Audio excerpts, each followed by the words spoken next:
to the most awaited 7th technical session to be delivered by Dr. Girish Ahuja sir.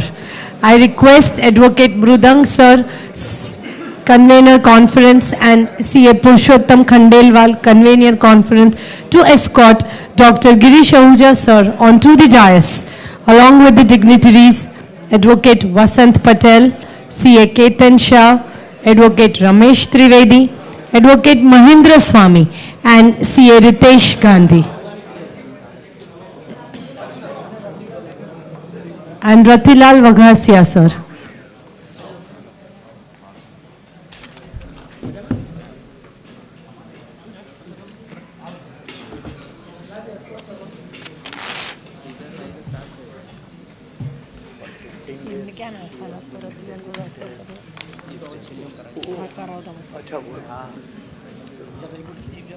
Sir वकीलों के लिए सब क्या जा रहा है, बाकी नहीं आते, सीए भी नहीं आते। We heartily welcome you, sir, to the Tax Conclave 2023. Your expertise and rich experience is surely going to be a boon to the conclave. I now request CA Purushottam Khandelwal, sir, to present a book to Ahuja, sir.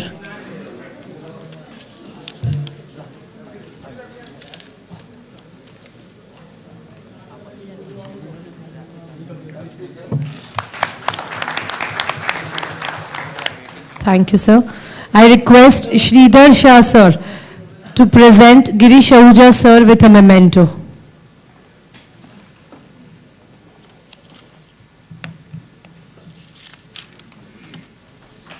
Thank you. As we all know, Dr. Girish Ahuja, sir, needs no introduction, but sir, please excuse me if I mention that there are only two words through which I can sum him up and introduce. I would say he's the tax guru. So let us all put our hands together for Dr. Girish Ahuja, sir. Sir, each one present here is all ears for your address, sir. I request you to please come forward.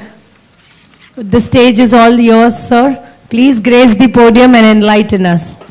Thank you so much. Yes, let us all give him a big round of applause, ladies and gentlemen.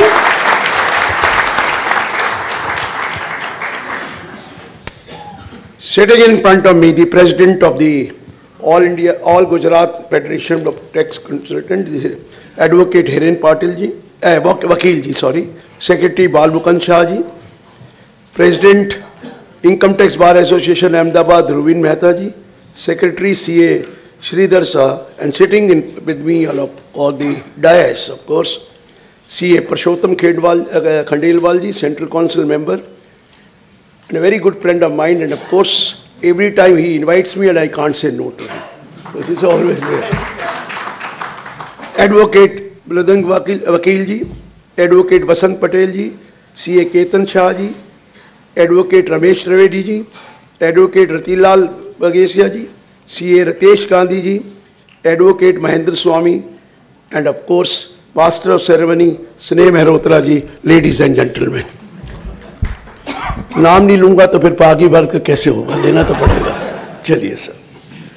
Well, friend, I've been asked to talk about two subjects. Of course, first, amendment in the recent changes in the trust. Trust me, one thing.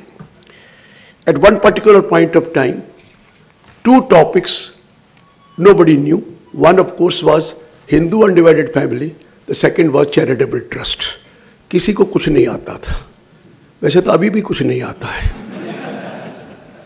The department, I remember about 3 years back, when we were discussing and redrafting the income tax law, at that particular point I told them, what kind of a law is this? There is 1023C, there is 11, 12, 13.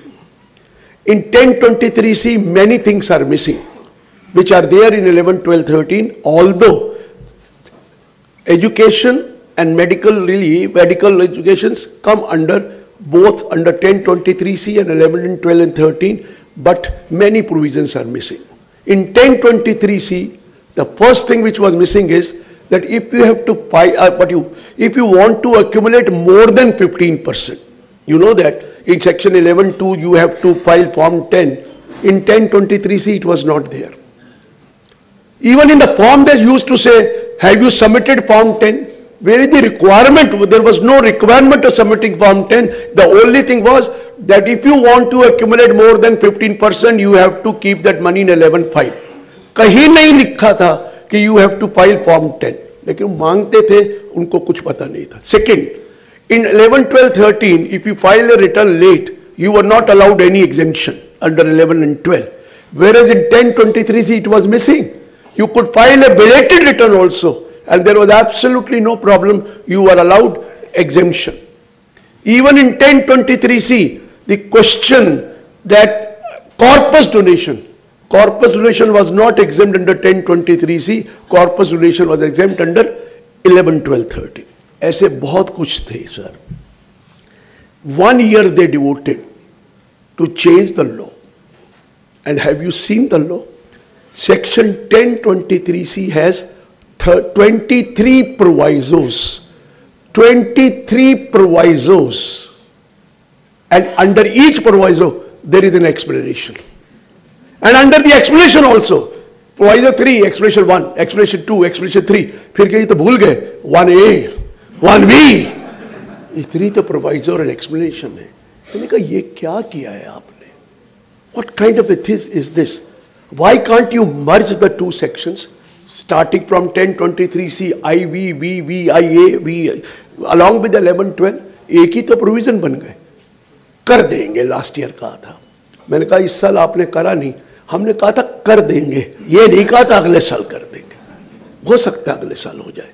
But I am telling you, अब आपको बोला जाए 14th proviso of section 1023C, तो कैसे देखेंगे sir? 14th proviso बोला गया, कैसे देखेंगे? पहले तो एक्ट निकालना पड़ेगा, जो पहले समझ में ही नहीं आता है. निकाल के देखना पड़ेगा 10 clause 23C प्रोवाइजो. 14 नंबर लिखा नहीं है वहां पर कि ये 14th है. First proviso is always provided that. कोई भी लॉ पढ़ लीजिए, any law you read, provided that is the first proviso. The second proviso is provided further that. ये सेकंड होता है. Third provided also that. Fourth provided also that. Fifth provided also that. जितने भी डालते रहो also डालो और proviso बना लो. जैसे I thank Purushottam Khandelwal ji, I sir Mridang ji, फिर अब मैं क्या शुरू कर देता, I also thank, I also thank, I also thank. यहां पर भी यही किया हुआ है. 23 प्रोवाइजो है सर. तो आपको किताब खोलकर पहला नंबर आपको होता है that, second number further, third, उसके बाद नंबर डालिए अपने हाथ से. पहला also, third, next also, fourth, next also, fifth. और बाई चांस कोई मिस हो गया तो फिर मुझे मत कहना कि 13 पढ़ा है कि 15वां पढ़ा है. You have to be very careful in reading the provisos also.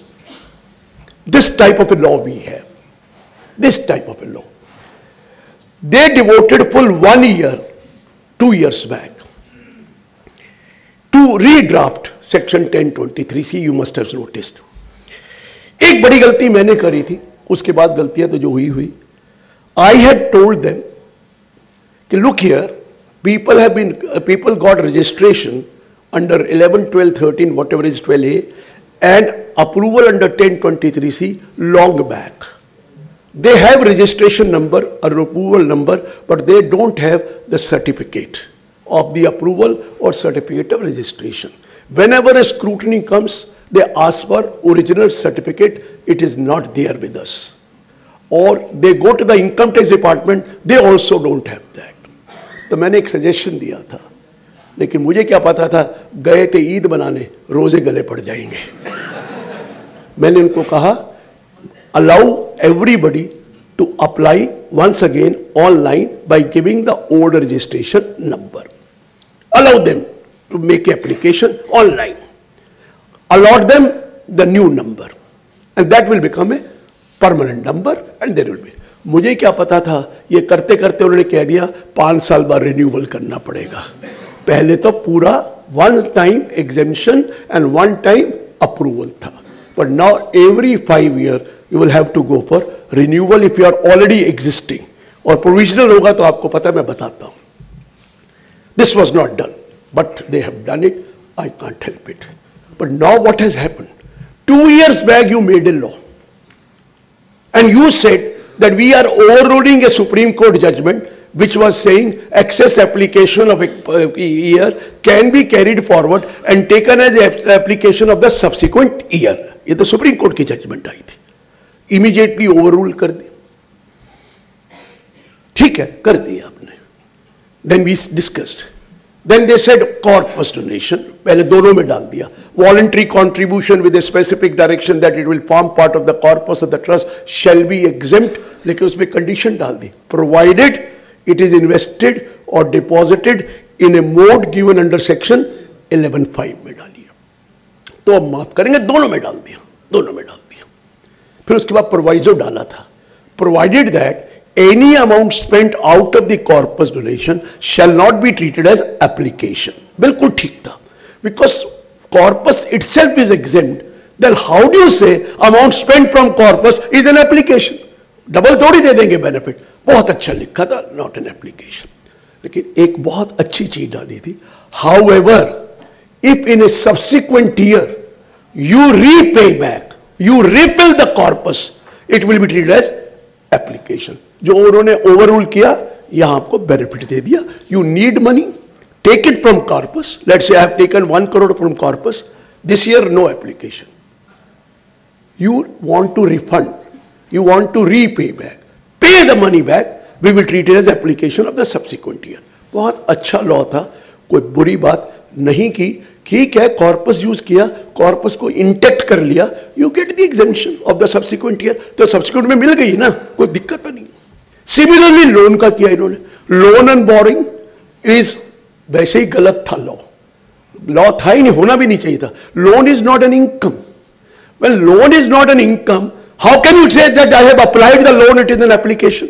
ये तो बिल्कुल गलत लॉ है. अगर सपोज कीजिए मुझे 3 crore की बिल्डिंग लेनी है, I have 2 crore in the bank, I borrowed 1 crore from the bank and I spend 3 crore. How much is my application? My application is not 3 crore, क्योंकि लोन कोई application थोड़ी है. My application is only 2 crore. For accountancy purposes it is 3 crore. For income tax purposes it should be 2 crore. 1 crore is a loan, and whenever I repay back the loan, that time it should be treated as application. Even the interest which I pay on that should also be treated as application. ये law है, लेकिन लोग इसको misuse कर रहे थे और mostly लोग इसको एप्लीकेशन मान लेते थे. तो इन्होंने वो भी कह दिया, loan will not be treated as an application, but whenever you repay the loan we will treat as application. ये दोनों चीजें अच्छी करवाई और बुरी नहीं थी. 2 साल पहले आपने की है, अब सडनली आपको क्या ख्याल आ गया? ओहो, कॉर्पस को यूज करेंगे, दे मे पे बैक आफ्टर 10 years और 15 years और 20 years. Who will keep a record of that? ये तो गलती हो गई हमसे. ये तो पीरियड लगाना चाहिए कॉर्पस को वापस करने का. यही तो लॉ बदला है. अब 3 कंडीशन लगा दी. सर बहुत मुश्किल पड़ गया. एक तो कह दिया whatever is the amount of corpus as on 1/4/21, whatever is the amount, उसके लिए ये प्रोविजन नहीं लगेगा. That have to be kept intact. उससे अगर आप विड्रॉ करेंगे you can not repay back. So one condition is it is only for those corpus which have been received on or after 1/4/21 for which this provision is applicable, that whenever you repay we will treat it as an application. So 21 वाला corpus अब आपके लिए वो काम नहीं कर सकेगा कि आप उसको यूज करें और फिर रीफिल करें. वो प्रोविजन खत्म कर दिया. Second provision, when you are applying out of corpus, you will have to see that 6 conditions are not violated. ये पहले नहीं बोला था, अब बोला जिस दिन भी कॉर्पस से पैसा यूज करेंगे 6 कंडीशन वायलेट नहीं होनी चाहिए. Number 1, out of that corpus you should not donate for corpus fund. मुझे वहां तकलीफ नहीं है. Second, no default in TDS. TDS का डिफॉल्ट नहीं होना चाहिए उस साल. अगर हो गया तो ये एप्लीकेशन हम नहीं मानेंगे. 3, no default of 40A3, that is 10,000 rupees. वो भी डिफॉल्ट नहीं होना चाहिए.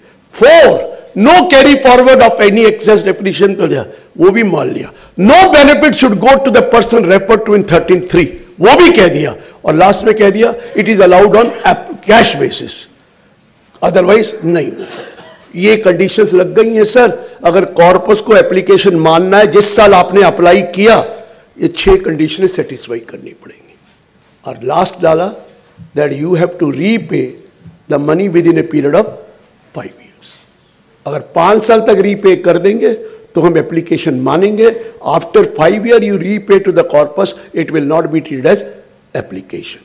क्लियर हो गया sir? If you have anything you can keep on asking, लेकिन ये उन्होंने क्लियर किया।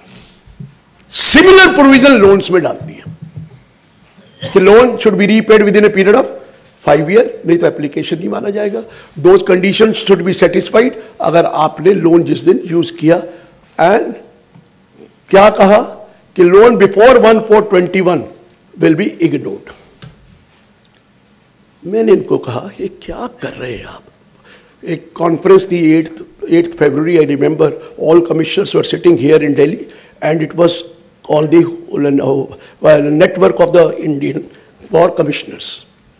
मैंने कहा एक चीज बताइए, if I am constructing a building and borrowing loan, taking loan from bank, building के लिए क्या 5 साल का लोन होता है?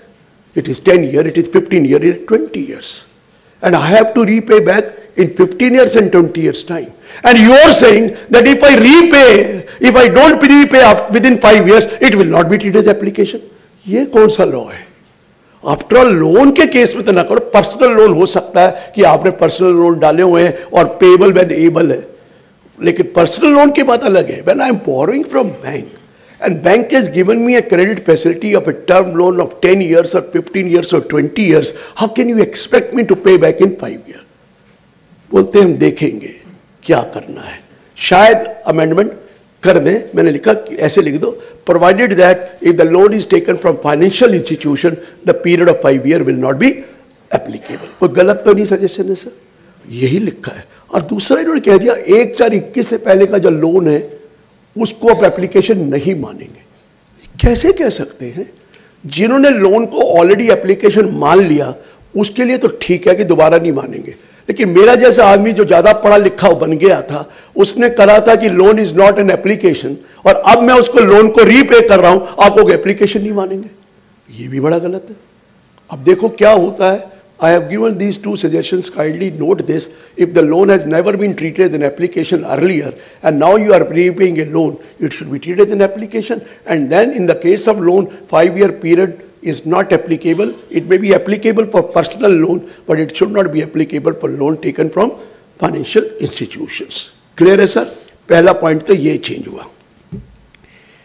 दूसरा किया, इन्होंने 2 साल पहले कह दिया audit report under form 10B or 10BB is supposed to be filed within 1 month before the due date of furnishing the return of income. 30 सितंबर तक डालनी है, 1 month before। बड़ा अच्छा करा कि जी बहुत अच्छा है कि पहले कर लो, उसके बाद दिक्कत होती है। लेकिन फॉर्म 10 जो आपने बोला उस पर लिखा था form 10 can be filed on or before the due date mentioned under 139(1). 139(1) का मतलब अक्टूबर, और मुझे 10B में ऑडिट रिपोर्ट देनी है। How can I certify that he has given a benefit of 11(2)? He should be given a benefit when you have not filed a form. Form file नहीं किया तो मैं बेनिफिट आपको कैसे दे दूं? आप कह रहे सर्टिफाई करो। 2 साल तो मैं ख्याल नहीं आया। इसी तरह 9A फॉर्म फाइल होता है। 9A is also before the due date of return, whereas in the case of 10B and 10BB I have to certify, double B में नहीं होता 9A, 9B 10B में होता है। I have to certify that this is a deemed application of 11(1) की explanation का। अब इनको याद आया, अब इन्होंने क्या कहा है that you have to file form 10 for 11(2) और you have to file form 9A for explanation to section 11(1) at least 2 months before the due date of furnishing the return of income. 2 months का मतलब 31 अगस्त तक आपको फॉर्म 10 या 9A file करना है। अगर बाद में करोगे तो एग्जेम्पशन नहीं मिलेगा। अब तो सर्टिफाई कर सकता है सीए कि देख लिया फॉर्म फाइल हो गया है और अब मैं डिमेंड कर दूंगा, लेकिन पहले आपने कैसे यह कर दिया? तो ये चीज भी कर दी। अब तीसरी चीज, गलती तो हम लोगों की होती है, एक ट्रस्ट दूसरे ट्रस्ट को डोनेशन देता है। किसी जमाने में कॉर्पस की डोनेशन दे देते थे, मेरे पास पैसा फालतू पड़ा है, मैंने उसको कॉर्पस का दे दिया, कॉर्पस एग्जेम्प्ट है। वो अपनी करंट इनकम का उसको कॉर्पस में दे देता था, वो एग्जेम्प्ट था। वो अपनी करंट इनकम का उसको कॉर्पस में दे देता था, और वो अपनी करंट इनकम मुझे कॉर्पस को वापस कर देता था। समझ में आ गया? Circular route, nowhere tax, and you have taken corpus donation. ये पीछे उन्होंने कवर कर दिया था that if you make a donation to a corpus fund it will not be treated as application. ये तो करा था ना। अब क्या आया, आपने डोनेशन दिया आउट ऑफ करंट इनकम, क्योंकि करंट इनकम से ही एप्लीकेशन होता है, अक्यूमुलेटेड इनकम से एप्लीकेशन नहीं होता। Of 1 crore to X trust. मैंने क्या किया है, मैंने 1 करोड़ डोनेशन को एप्लीकेशन माना है, और मेरे पास 2 करोड़ की टोटल इनकम थी। 15% तो मैंने अक्यूमुलेट कर लिया, वो तो मुझे अलाउड है। Rest left is 170। Out of 170, 70 lakh I have spent, and 1 crore I donated to another trust, और मेरा पूरा एग्जेम्पशन हो गया। उसके पास 1 करोड़ आया, उसने भी ऐसे ही 15% एक्यूमुलेट किया और बाकी खर्च कर दिया। तीसरे के बाद भी डोनेशन आया, उसने भी 15% एक्यूमुलेट किया और बाकी खर्च कर दिया। समझ गए क्या प्लानिंग थी? अब इन्होंने कह दिया if you donate out of the current income to a trust, current income, only 85% the amount so donated shall be treated as application। 85 मानेंगे, 1 करोड़ नहीं मानेंगे। आपने 1 करोड़ दिया, लेने वाले के पास 1 करोड़ आया, लेकिन आपका एप्लीकेशन कितना माना जाएगा? 85 लाख। बाकी 15 लाख अपने जो फंड पड़ा है उसमें से दीजिए। हमने तो 85 मानना है। पर्पस समझिए, purpose that circular route, every time you are claiming a benefit of 15% and taking a donation, और उसको खर्च नहीं किया। अब उन्होंने वो रिस्ट्रिक्शन लगा दी है। Is it clear now? If you donate 1 crore, I donate 1 crore, I will be given an application to the extent of 85 lakh and not 1 crore, although the person who receives it will get 1 crore। अगर वो अब accumulate करेगा, अगर donate करेगा तो उसको भी 85 माना जाएगा, नहीं तो 1 करोड़ खर्च करे। करना पूरा पड़ेगा कहीं ना कहीं जाकर। क्लियर हुआ sir? So this is the another point which they have brought in. तीसरा, चौथा पॉइंट, आपको पता है एक सेक्शन है 115 TD। TD सेक्शन यही कहता है ना कि अगर आपका रजिस्ट्रेशन कैंसिल हो जाए या आप डिसॉल्व करना चाहें अपने ट्रस्ट को, तो you have donated this to other trust, otherwise you will have to pay tax at the rate of 30% on the accredited income। accredited income is total value of the asset, market value minus liability, उसके ऊपर tax दीजिए। 115 TD में लोग सोचते हैं tax देके आपने जान छुड़ा ली, ये भी गलत है। मेरे पास एक आया ओपिनियन लेने, sir I have 3 colleges, I want to discontinue 1 college। Sir okay sir, I will pay tax. मैं कहा ठीक है दे दो सर, रेस्ट जो बचेगा वो मेरा हो गया। मैंने क्या कहा? तेरा हो गया? तेरा कहां से आया? सर मेरा कॉलेज है। मैं कहा तेरा कॉलेज नहीं है, it is for public at large, it does not belong to you.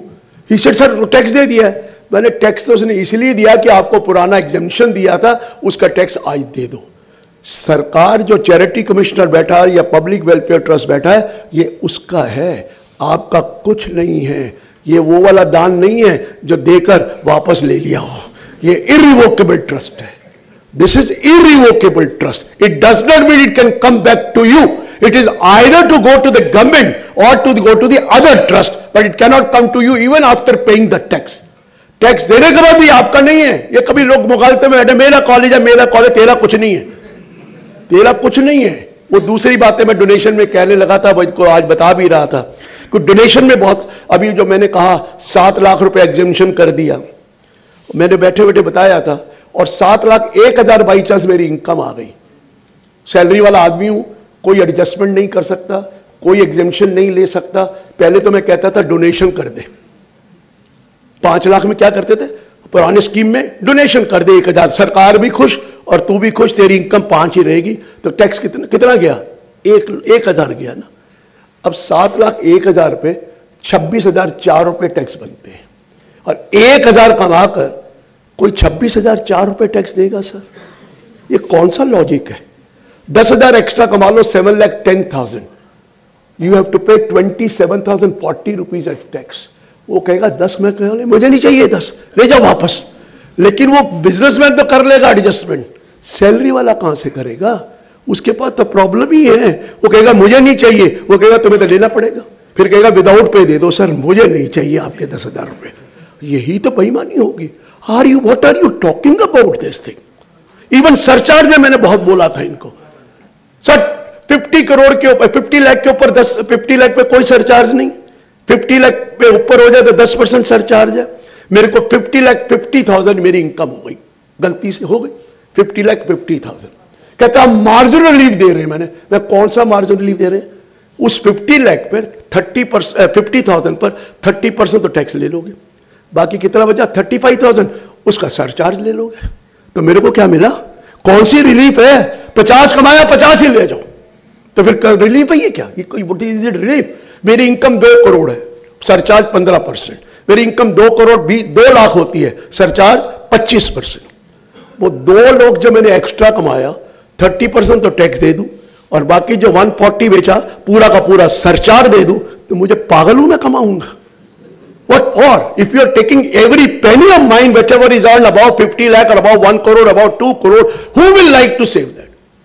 लेकिन उनके समझ में नहीं आता कि ये कहीं तो ड्रॉ करनी पड़ेगी लाइन। मैं कहा ड्रॉ करने के लिए तरीके हैं, मैंने अभी भी सजेशन दिया। 7 लाख रुपए आपका है सर, माफ है न्यू स्कीम में, बाई चांस 7,10,000 हो गया। मैंने कहा एक काम कीजिए, माफ है ना, उस 10,000 पर 3,000 रुपया टैक्स ले लीजिए, 30%। Take 30%, not 10%, 30. I'm left with 7. I'm happy. 20,000 हुआ, take 6,000. I'm left with 14,000. मैं बेईमानी नहीं करूंगा। 1 लाख भी हो गया, 8 लाख भी होता, 1 लाख पे मैं कितने दे दूंगा? 30,000, फिर भी 70 बचा। और जब 1,25,000 होगा तो वो आ जाएगा 37,500, और अभी भी 37,500 बनता है। इसलिए nobody will cheat, everybody will be happy to pay tax. You charge 30 for up to a break even, and break even is up to 8.25 lakh. बहुत लोगों ने वहां पर तालियां मारी, लेकिन वो जो लॉ फ्रेमर बैठे थे कहने लगे सर ये ऑलरेडी हमें ये कागज दे चुके हैं, लेकिन ऊपर वाले नहीं मानते। मैं कहा ऊपर वाला कौन है ये तो बता दो। तो ये समझ में नहीं आता what kind of a law they make it. यही पॉइंट ये कह दिया कि अगर आपने एक बार ये ले लिया है रजिस्ट्रेशन, और दूसरी बार आप सोचें क्या जरूरत है रजिस्ट्रेशन, रिन्यू ही नहीं कराते।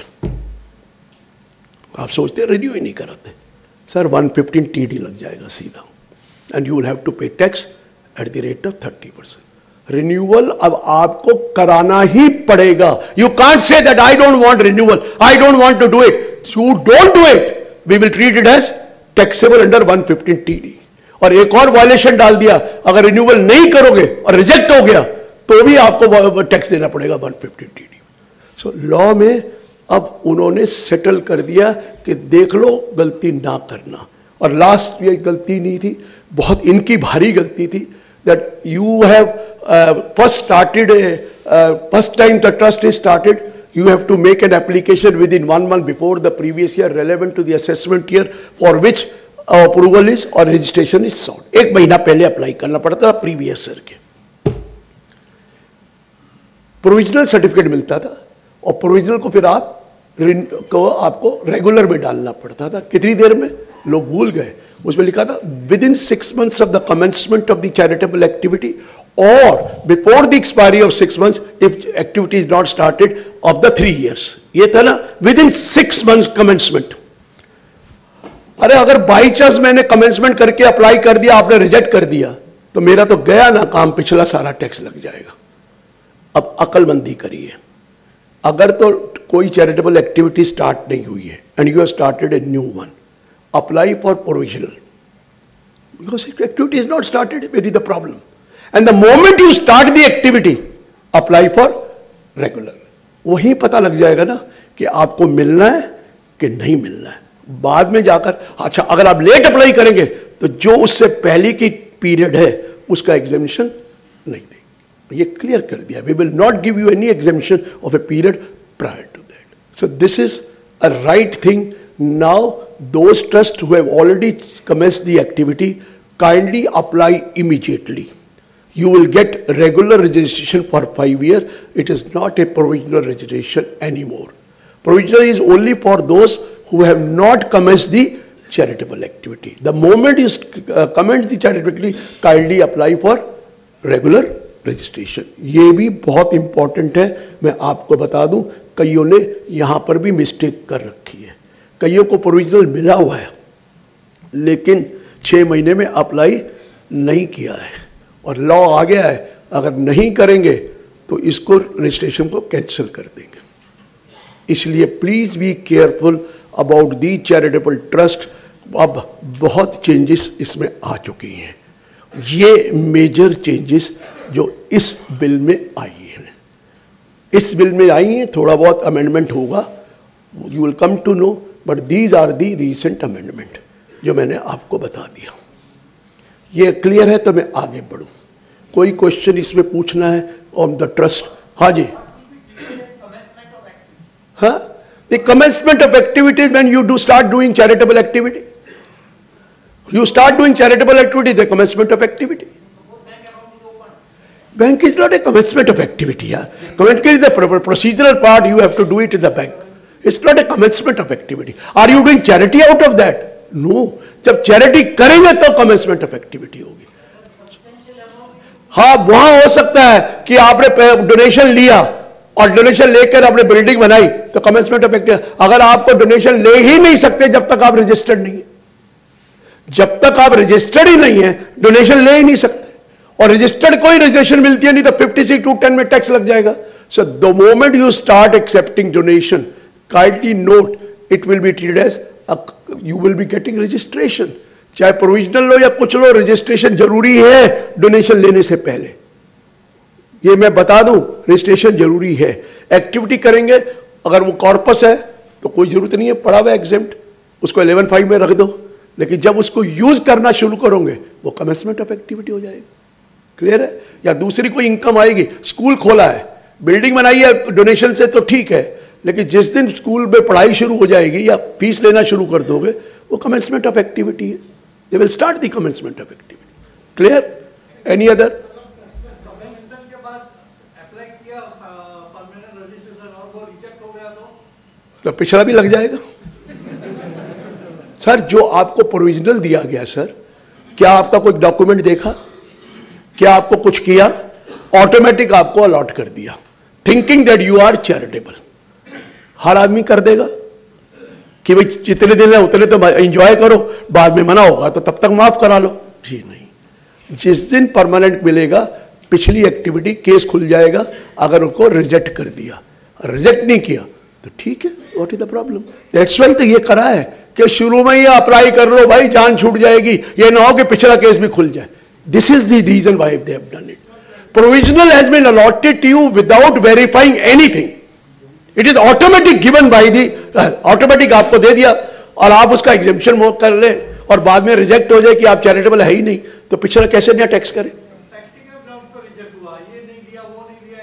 सर ऐसे विद अपील भी तो है ना आपके पास, आप अपील तक जा सकते हैं, फिर वो मिल गया तो ठीक है.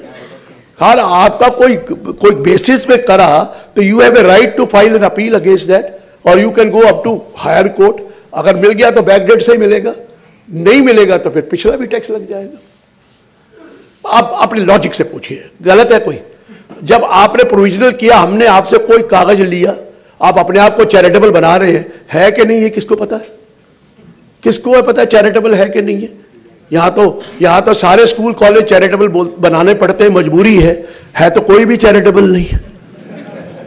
ट्रस्टी मर्सिडीज गाड़ियों में घूमते हैं, कौन से फैसिलिटी लेते हैं, but they want to pay tax, but HRD नहीं मांगती, इसलिए इनको चैरिटेबल आना पड़ता है. Recognized course will be only given to you if you are a charitable society or a charitable trust. That is the reason they have done it. हाँ जी sir.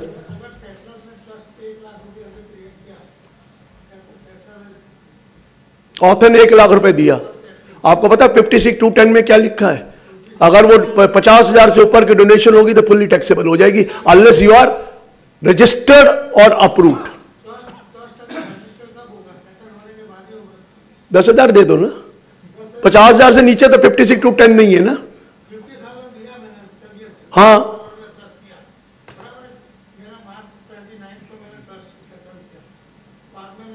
वो 50,000 रुपये टैक्स लग जाएगा जब भी लगेगा.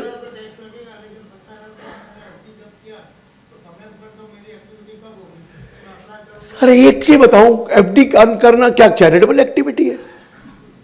क्या ये चैरिटेबल एक्टिविटी है? एफडी में रख दिया.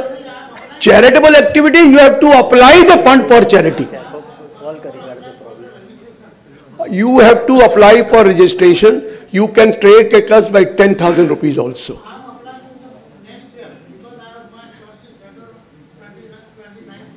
सर मैंने कहा ना, जो भी पैसा 50 से ऊपर अगर बिफोर रजिस्ट्रेशन मिला वो टैक्स लगेगा, जो बिफोर कम मिला वो टैक्स नहीं लगेगा. तब तक कर लीजिए. हैं? आपको ये पता है कि जो ट्रस्ट होता है उसमें अगर डिस्क्रिशनरी ये नहीं है तो पब्लिक एट लार्ज है तो टैक्स नॉर्मल रेट पे लगता है, बट अगर डिफॉल्ट होता है तो मैक्सिमम मार्जिन रेट पे लगता है. तो डिफॉल्ट है तो मैक्सिमम मार्जिन रेट पे लगेगा. हाँ जी. हाँ सर, प्रोविजनल रजिस्ट्रेशन मिला हुआ था, अभी रेगुलर के लिए अप्लाई किया तो वो बिजनेस लिमिट से ज्यादा है. कितना लिमिट से ज्यादा है? जो प्रिस्क्राइब लिमिट है, अपनी ग्रॉस रिजर्व 20% से ज्यादा बिजनेस रिसिप्ट नहीं होनी चाहिए, वो ज्यादा है. On that technical ground CAD exemption rejected दी. डेफिनेटली रिजेक्ट करेगा. Are you covered under advancement of any other general public utility? तो फिर कैसा मतलब है? ये किसने कह दिया? एक minute please stop here. Section 2 clause 15 charitable purpose includes relief to the poor, education, medical relief, yoga, preservation of environment, watershed, forest life, preservation of monument और अदर प्लेसेस. ये 6 जो है ना, इसमें आप इंसिडेंटल एक्टिविटी कमर्शियल कर सकते हैं. वहां 20% की कंडीशन नहीं है.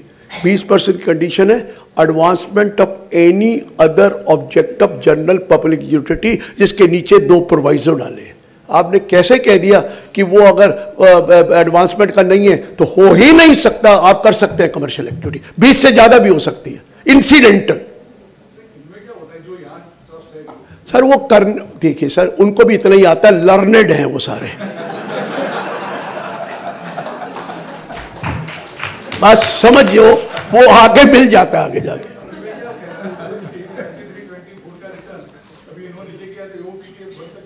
क्या जी, दोबारा बोलिए. क्या बोल, मैंने समझा. 12A का रिजेक्ट है तो अपील फाइल करनी पड़ेगी आपको. No, you have to file appeal to ITAT. ITAT में direct them to give the or reconsider the case. Commissioner appeal के बारे में तो वहीं जाना पड़ेगा. कमिश्नर अपील को रिव्यू करना नहीं है उसने, वो तो कर दिया रिजेक्ट. किस कारण किया वो आप भी जानते हैं, मैं भी जानता हूं.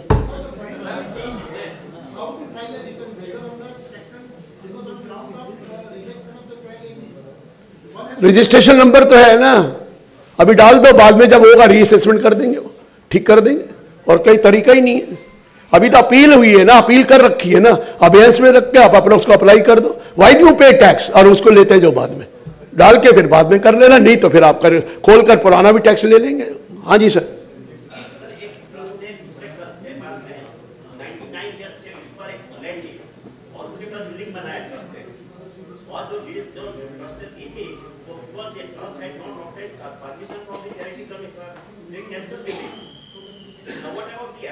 वो लॉ में आ गया ना, if you commit A default of any other law, your registration will be cancel. इसलिए वो कैंसिल हुई है.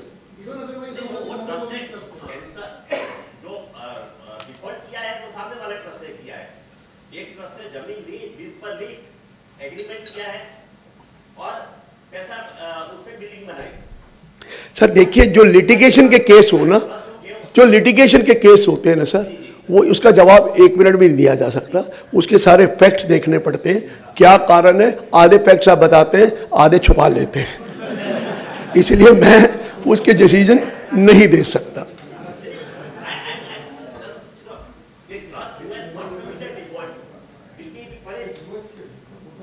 नहीं सर, आपको अगर वो ट्रस्ट भी आपके ट्रस्टी सेम है तो वो सब समझते हैं क्या किया है। सर फैक्ट्स देखूंगा तब बता सकता हूं, ये चीजें बहुत मुश्किल है कहने के लिए। वहां पर भी बैठे हुए हैं, उनको भी पता है क्या बात है, और वहां भी बैठे हुए हैं, किसी काम के लिए तो बैठे हुए हैं। मैंने कुछ कहा नहीं, आप जो मर्जी समझो। चलिए सर आगे बढ़ते हैं, आगे चले सर, हम नई चीज पे चले। लिखा है planning through succession end of course what you call will. देखिए सर, दो ही चीजें सर्टन है, one is death, the another is income tax. Income tax तो हम वो कर चुके हैं, अब डेथ पे आते हैं। देखिए, one has to plan and one should plan for future. क्या प्लान करें? दो ही तरीके हैं हमारे यहां, दो एक्ट है हिंदू लॉ के अंदर, दो एक्ट है। One is Hindu succession act 1956, another is Indian succession act 1925। These are the act which are applicable for Hindus. Indian Section Act 1925 is applicable only when you write a will. If you write a will, it is Indian Section Act 1925. If you don't write a will, that means somebody dies intestate. Intestate means without writing a will, Hindu Section Act 1956 applies. ये याद रखना 1956, क्योंकि लोग पुरानी बातें बहुत करते हैं, वो बताऊंगा मैं। 56 अप्लाइज। हिंदू लॉ, ये मुस्लिम के लिए सेपरेट शरीयत लॉ है, वो यहां नहीं लगता। मुस्लिम में अपनी शरीयत में कंडीशंस हैं, वो तो विल भी नहीं कर सकते 1/3 से ज़्यादा, जब तक कि अपनी फैमिली वालों से पूछे नहीं, मैक्सिमम 1/3 का। ये उनका अपना शरीयत लॉ है, I don't want to interfere in that. All other Christians, Parsis, Jews and others who are not Hindus or Muslim, for them there is only one law which is applicable, Indian Succession Act 1925. Clear है sir? मैंने ये कई बार बोला है, अपने जिंदे होते रहे सब कुछ अपने बच्चों को मत देना। मैंने कई बार बोला है, अगर दे दिया तो अपना ओल्ड एज होम में रूम बुक करा लेना। स्टोरी आपको सबको पता है, आपको गौतम सिंघानिया का भी पता है, और हिंदुजा का भी पता है, और सबकी कहानी क्या है। होश हवास में अगर अपने बच्चों को दे दिया तो फिर पूछना नहीं। जब तक आपके हाथ में ये माल है तब तक आपको बच्चे पूछेंगे, उसके बाद कोई नहीं पूछता। Exceptions are always there. हम सैंडविच सोसाइटी के हैं, हम अपने माँ बाप से भी डरते थे, बच्चों से भी डरते हैं।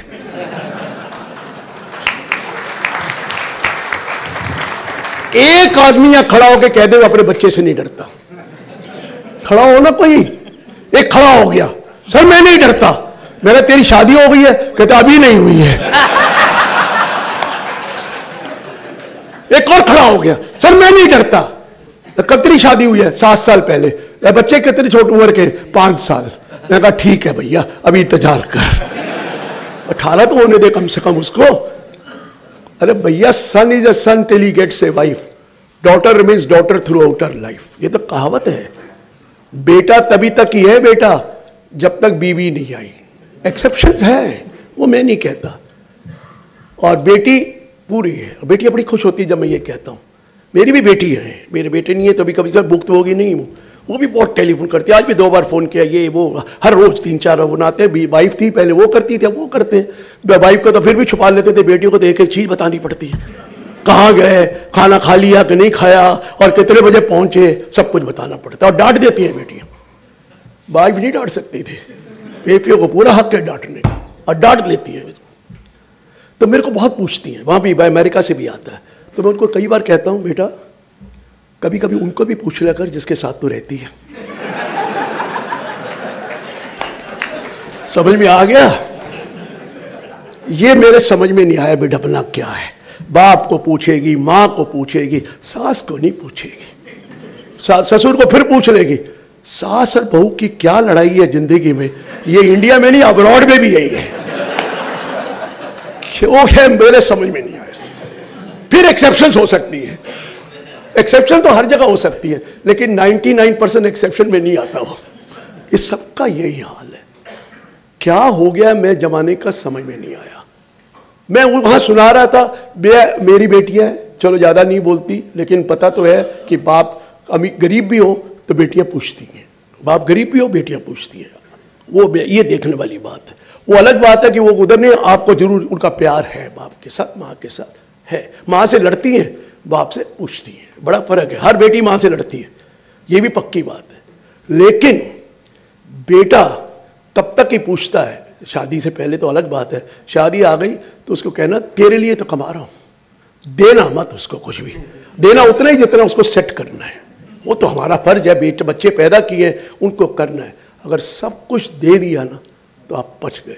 जब तक यूं हाथ रहेगा ना तब तक बीवी भी बेटा भी पूछेगा और बहू भी पूछेगी, किसी ने नहीं पूछना।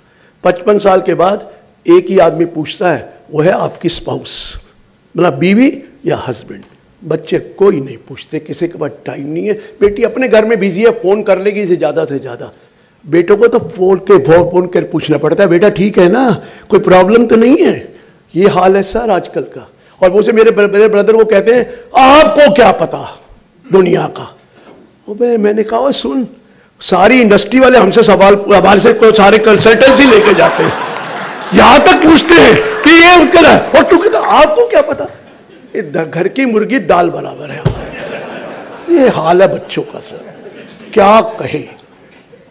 यही तो मैंने कहा उन्होंने कि आप कह रहे हैं कि सेविंग हमने खत्म कर दी, आप कह रहे हैं कि हमने क्यों अलग न्यू स्कीम कर दी। तो यंग आदमी कहता है मुझे क्यों फोर्स करते हो गवर्नमेंट स्कीम में जमा कराने के लिए। मैं कहा उनका भैया बड़े आदमी है, वो कहते हैं कि हम क्विक मनी बनाएंगे। मैंने क्या क्विक मनी बनाई। मुझे सब का जहां ही जाता था यंग लड़के कहते थे, सर बिटकॉइन लिया आपने बिटकॉइन में इन्वेस्टमेंट किया है, आपने ये किया। मैं क्या वो क्या होता है, मेरे को नहीं करना है। कहता सर उसने 2 करोड़ बनाए, उसने 5 करोड़ बनाए, उसने 10 करोड़ बनाए। अब मैं उनसे पूछता हूं कितने बनाए, किसी ने बनाए, किसी ने नहीं बनाए ना, सबने लॉस किया बिटकॉइन में। ये क्विक मनी नहीं आती सर, हार्ड अर्न मनी होती है। क्विक मनी कभी नहीं आ सकती। हमारे इंस्टीट्यूट ने हमारी गलती करी। देखिए कोविड का टाइम था, खाली बैठे थे, तो इंस्टीट्यूट ने अलाउ कर दिया कि डेरिवेटिव का बिजनेस आप कर सकते हैं। हम बिजनेस अलाउड नहीं, हमें डेरिवेटिव का बिजनेस कर सकते। तो सर क्या कर रहे हो, जुआ खिलवा रहे हो। रिजर्व बैंक की रिपोर्ट है 90% लोगों ने डेरिवेटिव में एक पैसा नहीं कमाया, खोया ही खोया है। या तो बता दो नहीं। और आप तो जहां बैठे हैं ये तो गढ़ है इन्वेस्टमेंट का। ऐसा कोई हो नहीं सकता जो शेयर में इन्वेस्ट ना करता हो। और डेरिवेटिव करने वाले कितने कमाए जरा दिखा तो दो। कमाए थे वहीं लगा के मर गए हम। मैं नहीं कह रहा कमाए नहीं थे, लेकिन वहीं लगे रहे, खत्म हो गए। तो इसलिए क्विक मनी ऐसे नहीं आती। यार मुकद्दर में लिखा है तो फिर तो आ ही जाएगी, वो तो फिर डेस्टिनी में है तो कोई भी आ जाएगी। लेकिन अदरवाइज हार्ड वर्क करना पड़ता है सर। और इसलिए मैं बच्चों को हमेशा कहता हूँ, ठीक है आपकी बहुत प्रायोरिटीज़ हैं, आपको बड़ा कम्पिटिटिव वर्ल्ड में रह रहे हो, आपको मेहनत करनी पड़ती है। आई एम नॉट डिनाइंग, बहुत मेहनत करनी पड़ती है और बहुत ज़्यादा कंपटीशन आ गया। लाइफ में स्ट्रगल बहुत है। हम लोगों ने भी स्ट्रगल की है, ऐसा तो नहीं है हमने नहीं करी। कह रहे नहीं नहीं नहीं नहीं नहीं, आपका ज़माना और था, हमारा ज़माना और है। मैंने कहा आपका ज़माना बहुत अच्छा है, क्योंकि हमने आपको ख़राब कर दिया है। हमें ज़िंदगी में जो कुछ नहीं मिला हमने अपने बच्चों को प्रोवाइड किया, और उसी वजह से वो बिगड़ गए। क्यों नहीं मिला, हमने सब कुछ दिया, जो मांगा दे दिया। पैसे थे या नहीं थे, मांग के भी दे दिया, और बच्चों को अच्छा पढ़ाया, बच्चों को अच्छी चीज़ें दी। लेकिन उन्होंने वैल्यू ऑफ मनी समझी नहीं। जो यंग आदमी बैठे हैं मैं उनको समझा रहा हूँ, बेटा बहुत हार्ड वर्क करके काम कमाया। ये जितने भी सीनियर बैठे इनसे पूछिए कितनी मेहनत करनी पड़ती है पैसा कमाने के लिए। खाना तो बड़ा आसान है, किसी को क्रिटिसाइज करना बहुत आसान है, लेकिन मेहनत के बगैर नहीं मिलता। तो इसलिए माँ बाप को तंग मत करो, क्योंकि उन्होंने करना ही करना है। क्योंकि एक ही तो दो हैं, कर लो जो करना है। डर के मारे आप चुप हो जाते हो। एक नहीं बोला कि सर मैं बच्चों से नहीं डरता, एक भी नहीं बोला ना, तो इसका मतलब सच ही बोल रहा हूं मैं। दुखती रथ को छेड़ दिया मैंने। चलिए वापस आते हैं। तो लीजिए लॉ बता रहा हूं आपको, अगर मैंने विल नहीं लिखी और मेरी डेथ हो जाती है तो हिंदू सक्सेशन एक्ट लगता है 1956। उसका सेक्शन 8 कहता है if I die intestate means without writing a will my property will go to my legal heir of class 1, legal heir of class 1 in equal ratio. Please note the word in equal ratio. और किसको जाएगा? Legal heir of class 1। अगर एक भी नहीं है legal hair, अगर 4 है लीगल हेयर ऑफ क्लास 1, 25 25 25, 3 है तो 1/3 1/3 1/3, 2 है तो 50 50, 1 है तो 100% लीगल हेयर ऑफ क्लास 1 को जाएगा, क्योंकि मैंने विल नहीं लिखी है। अगर एक भी लीगल हेयर ऑफ क्लास 1 है ही नहीं तो मजबूरी है, तो किसको जाएगा? Legal heir of class 2। वहां पर स्टेप्स है। पहला स्टेप में उनके अमंग्स उसमें जाता है, फिर वो वाला कोई नहीं है तो दूसरे स्टेप में आता है, दूसरी में उसको जाता है, ऐसे 2 3 4 5। अगर क्लास 1 का भी नहीं है, क्लास 2 का भी कोई लीगल हेयर नहीं है, then it goes to agnates. Agnate mean relation of father of those person which are not covered under 1 and 2, उसको जाता है एग्नेट्स। अगर वो भी नहीं है, भैया देखो क्लास 1 भी कोई नहीं, क्लास 2 भी कोई नहीं, एग्नेट भी नहीं, तो कॉग्नेट्स को जाता है, मदर के रिलेशन जो ऊपर नहीं आए। अगर वो भी नहीं है, फिर मैं कहता हूं तो दुनिया में करने क्या आया है? तेरा कोई है ही नहीं, तेरा कोई है ही नहीं, ना 1 ना 2 ना कैबिनेट ना कॉग्नेट, तो फिर सरकार को चला जाता है, गवर्नमेंट ऑफ इंडिया को जाता है, ये लॉ है, उसको जाता है। आप कहेंगे क्लास 1 में कौन आता है? क्लास 1 में जो लीगल ईयर आता है उसका पहला है वाइफ, बच्चे, son daughter, equal equal, son daughter equal ratio. एक और भी है क्लास 1 में, मदर, वेदर डिपेंडेंट और इंडिपेंडेंट। मदर को उतना ही शेयर मिलता है जितना बीवी को मिलता है या जितना बच्चे को मिलता है। अगर वो डिपेंडेंट है या इंडिपेंडेंट कोई फर्क नहीं पड़ता, provided she is alive on that date. अगर मेरी मां जिंदा है तो मेरे मरने पर मां को शेयर मिलेगा, बाप को नहीं मिलेगा। बाप कहीं नहीं आता है, मां को मिलेगा इक्वल शेयर। मां नहीं है तो कुछ नहीं, उसको नहीं मिलेगा, बाकी लीगल हेयर को मिलेगा। बाकी लीगल हेयर, सपोज वाइफ है, 2 बच्चे, 1/3 1/3 1/3, बेटा और बेटी जो भी 1/3 1/3। वाइफ भी नहीं है तो वाइफ का शेयर भी नहीं होगा। जैसे मेरी वाइफ नहीं थी तो किसको मिलेगा? बच्चों को मिलेगा। 2 बच्चे, 2 को मिलेगा, 1 है 1 मिलेगा। लेकिन रुकिए,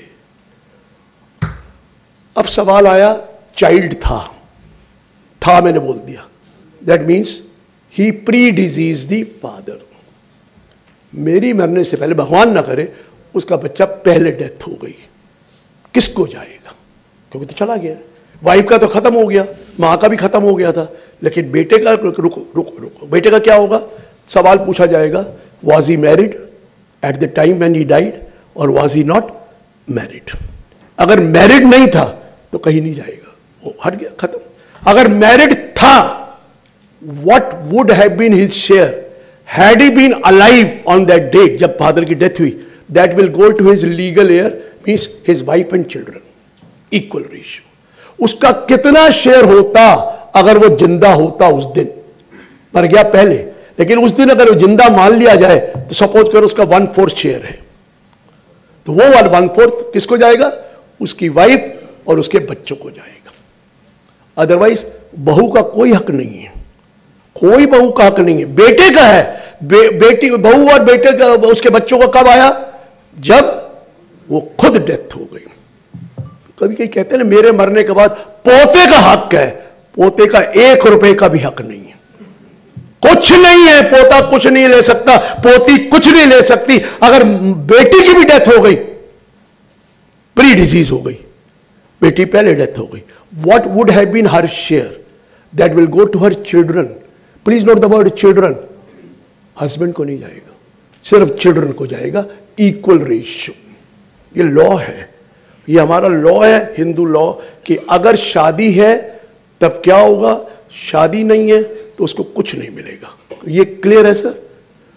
फिर एक और डाल दिया, प्री डिजीज सन पे प्री डिजीज सन, भगवान ना करे बेटा भी चला गया, उसका बेटा भी चला गया, और आप मैं अब जा रहा हूं, उस केस में what would have been his share, तो वो प्री डिजीज सन के प्री डिजीज सन की फैमिली को जाएगा, इधर नहीं है, इधर ये क्लियर हुआ कि भाई पोता कुछ नहीं कर सकता अपने दादा की प्रॉपर्टी का, अगर वो उसकी अपनी प्रॉपर्टी है, HUF प्रॉपर्टी नहीं, अपनी प्रॉपर्टी है।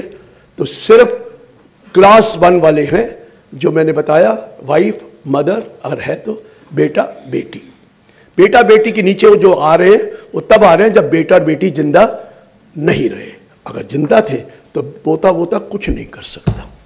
अब कई लोग ये कहते हैं मरने के बाद हमने HUF बना ली, ये तो कोई तरीका ही नहीं है।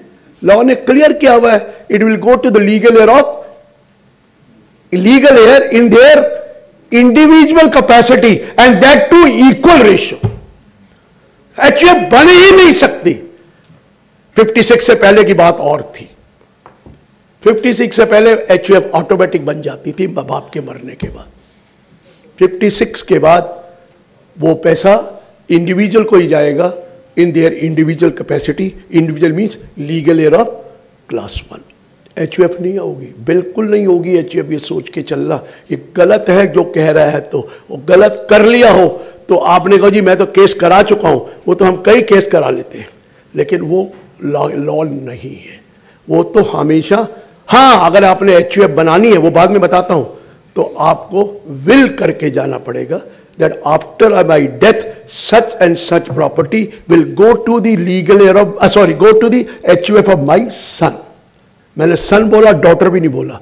HUF सिर्फ सन ही होती है मेल की, फीमेल की HUF नहीं होती। ऑल्दो फीमेल इज ए को पार्टनर, वो बात अलग है, लेकिन फीमेल की HUF नहीं बनती, बनती आदमी की है।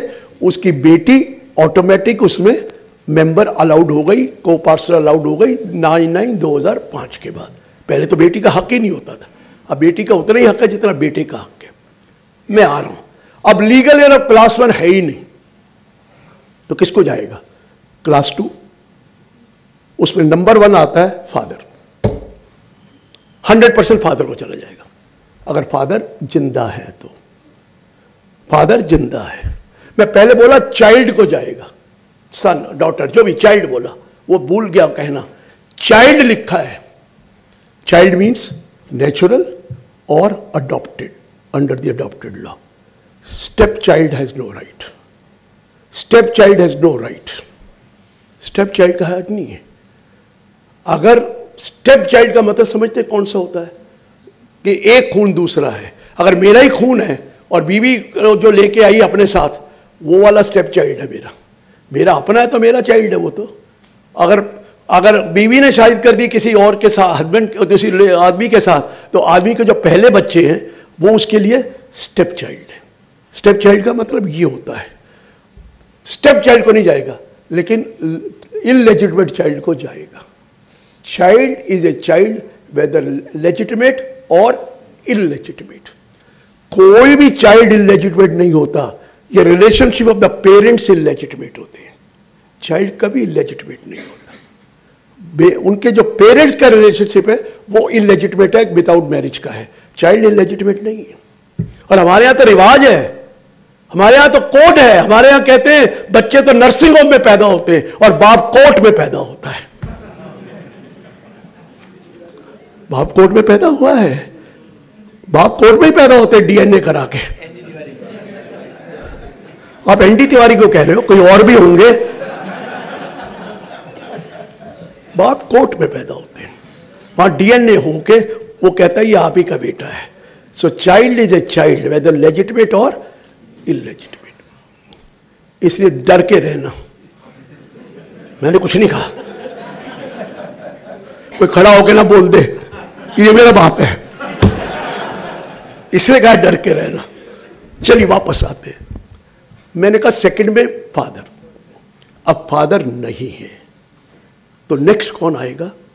Daughters, grand children. And his brother and sister. जितने भी ब्रदर सिस्टर और डॉटर्स के ग्रैंड चिल्ड्रन, इनको इक्वल रेशियो में मिलेगा।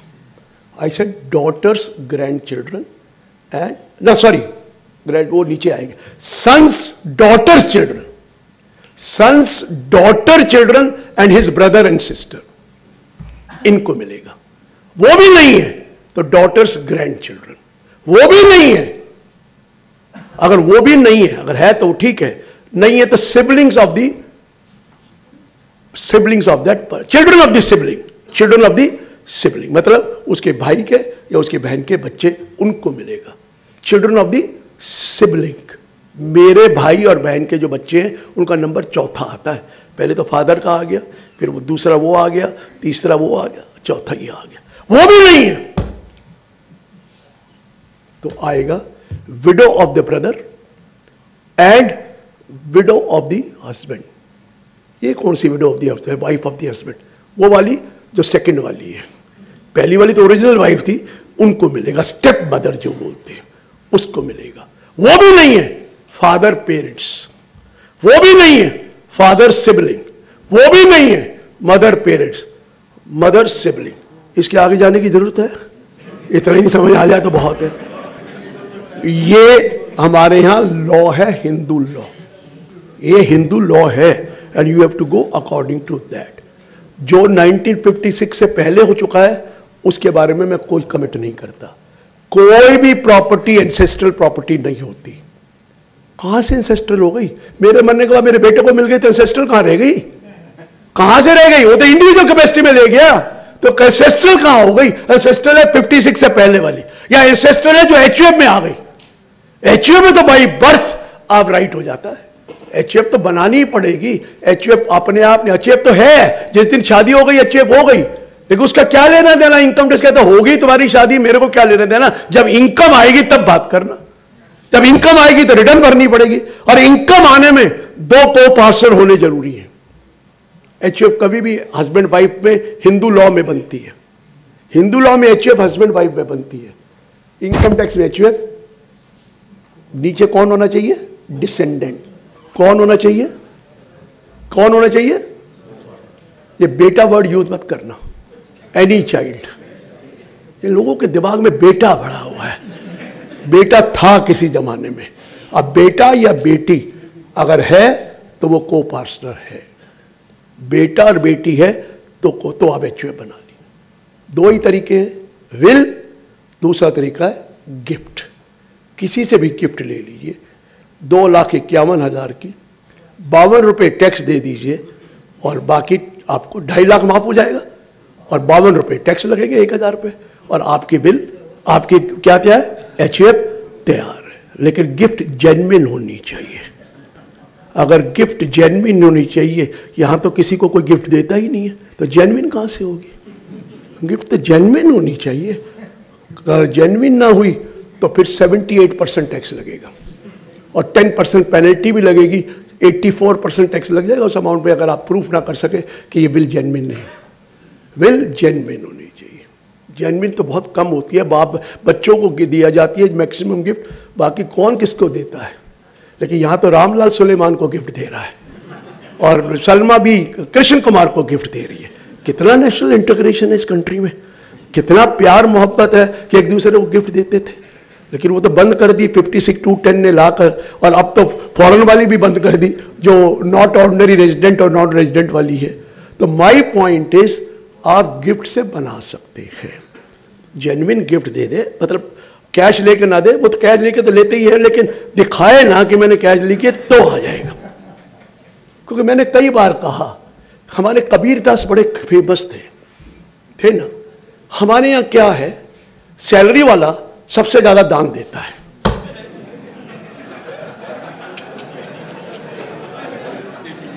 सबसे ज्यादा दान सैलरी वाला देता है, देके वापस से ले लेता है। कबीर साहब ने यही तो कहा था, दान दिए धन ना घटे, कह गए कबीर। धन कहां घटा? धन तो उतना ही उतना रह गया, और खर्चा मिल गया। बात को समझ में आया? हमारे यहाँ ये रिवाज है, दानी हमारे यहाँ महादानी है, और वो भी जिसके पास कोई पैसे नहीं है, वो गिफ्ट देता है क्योंकि टैक्स बचाने के लिए। पर्पस तो यही है, वो भी बंद हो गया मुसीबत। अगर न्यू रिजीम में जाओगे तो वो भी अलाउड नहीं है, अब तो पहले अलाउड था, अब तो वो भी अलाउड नहीं है। लेकिन कॉन्सेप्ट ये है कि गिफ्ट कोई किसी को देता नहीं है, लेकिन रोज गिफ्ट दी नहीं जाती, ली जाती है। गिफ्ट देता कौन है? हम लेते हैं, तो ले लीजिए, HUF तैयार कर लीजिए। आप 4,01,000 की भी कर सकते हैं, 1.5 लाख रुपया 80C में ले लेना, 4,01,000 में भी टैक्स 52 रुपये बनते हैं।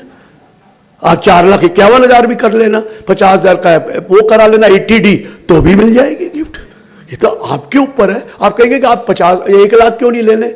इनकम टैक्स वाले को कैसे पता लगेगा कि आपका HUF बन गया? इसलिए कि रिटर्न भर देना, 1,000 रुपये पे टैक्स दे देना, आपके HUF तैयार है। मेरे बात को समझ में आया? तो ये तरीका है। लेकिन आपको मैंने हिंदू सक्सेशन एक्ट पढ़ा दिया और सेक्शन 6 पढ़ाया, ये जो HUF वाला है। अब आ रहा हूं मैं इंडियन सक्सेशन एक्ट 1925। मेरी प्रॉपर्टी है, मैंने की है, मेरी मर्जी है, जिसको मर्जी दूं, तभी तो नाम विल है। It is my will, what should I do with my property? I may not give to my children, I may give to anybody, may not give to my children, ये मेरी मर्जी है। तो आप विल कर सकते हैं, और जब आप प्रॉपर्टी विल करते हैं तो जो रिसिपिएंट आफ्टर डेथ ही एग्जीक्यूट होनी है को कोई टैक्स नहीं लगता है। It is not treated as a transfer. So you can always make a will in favour of any one you like, may be your children, may be your wife, may be your anybody.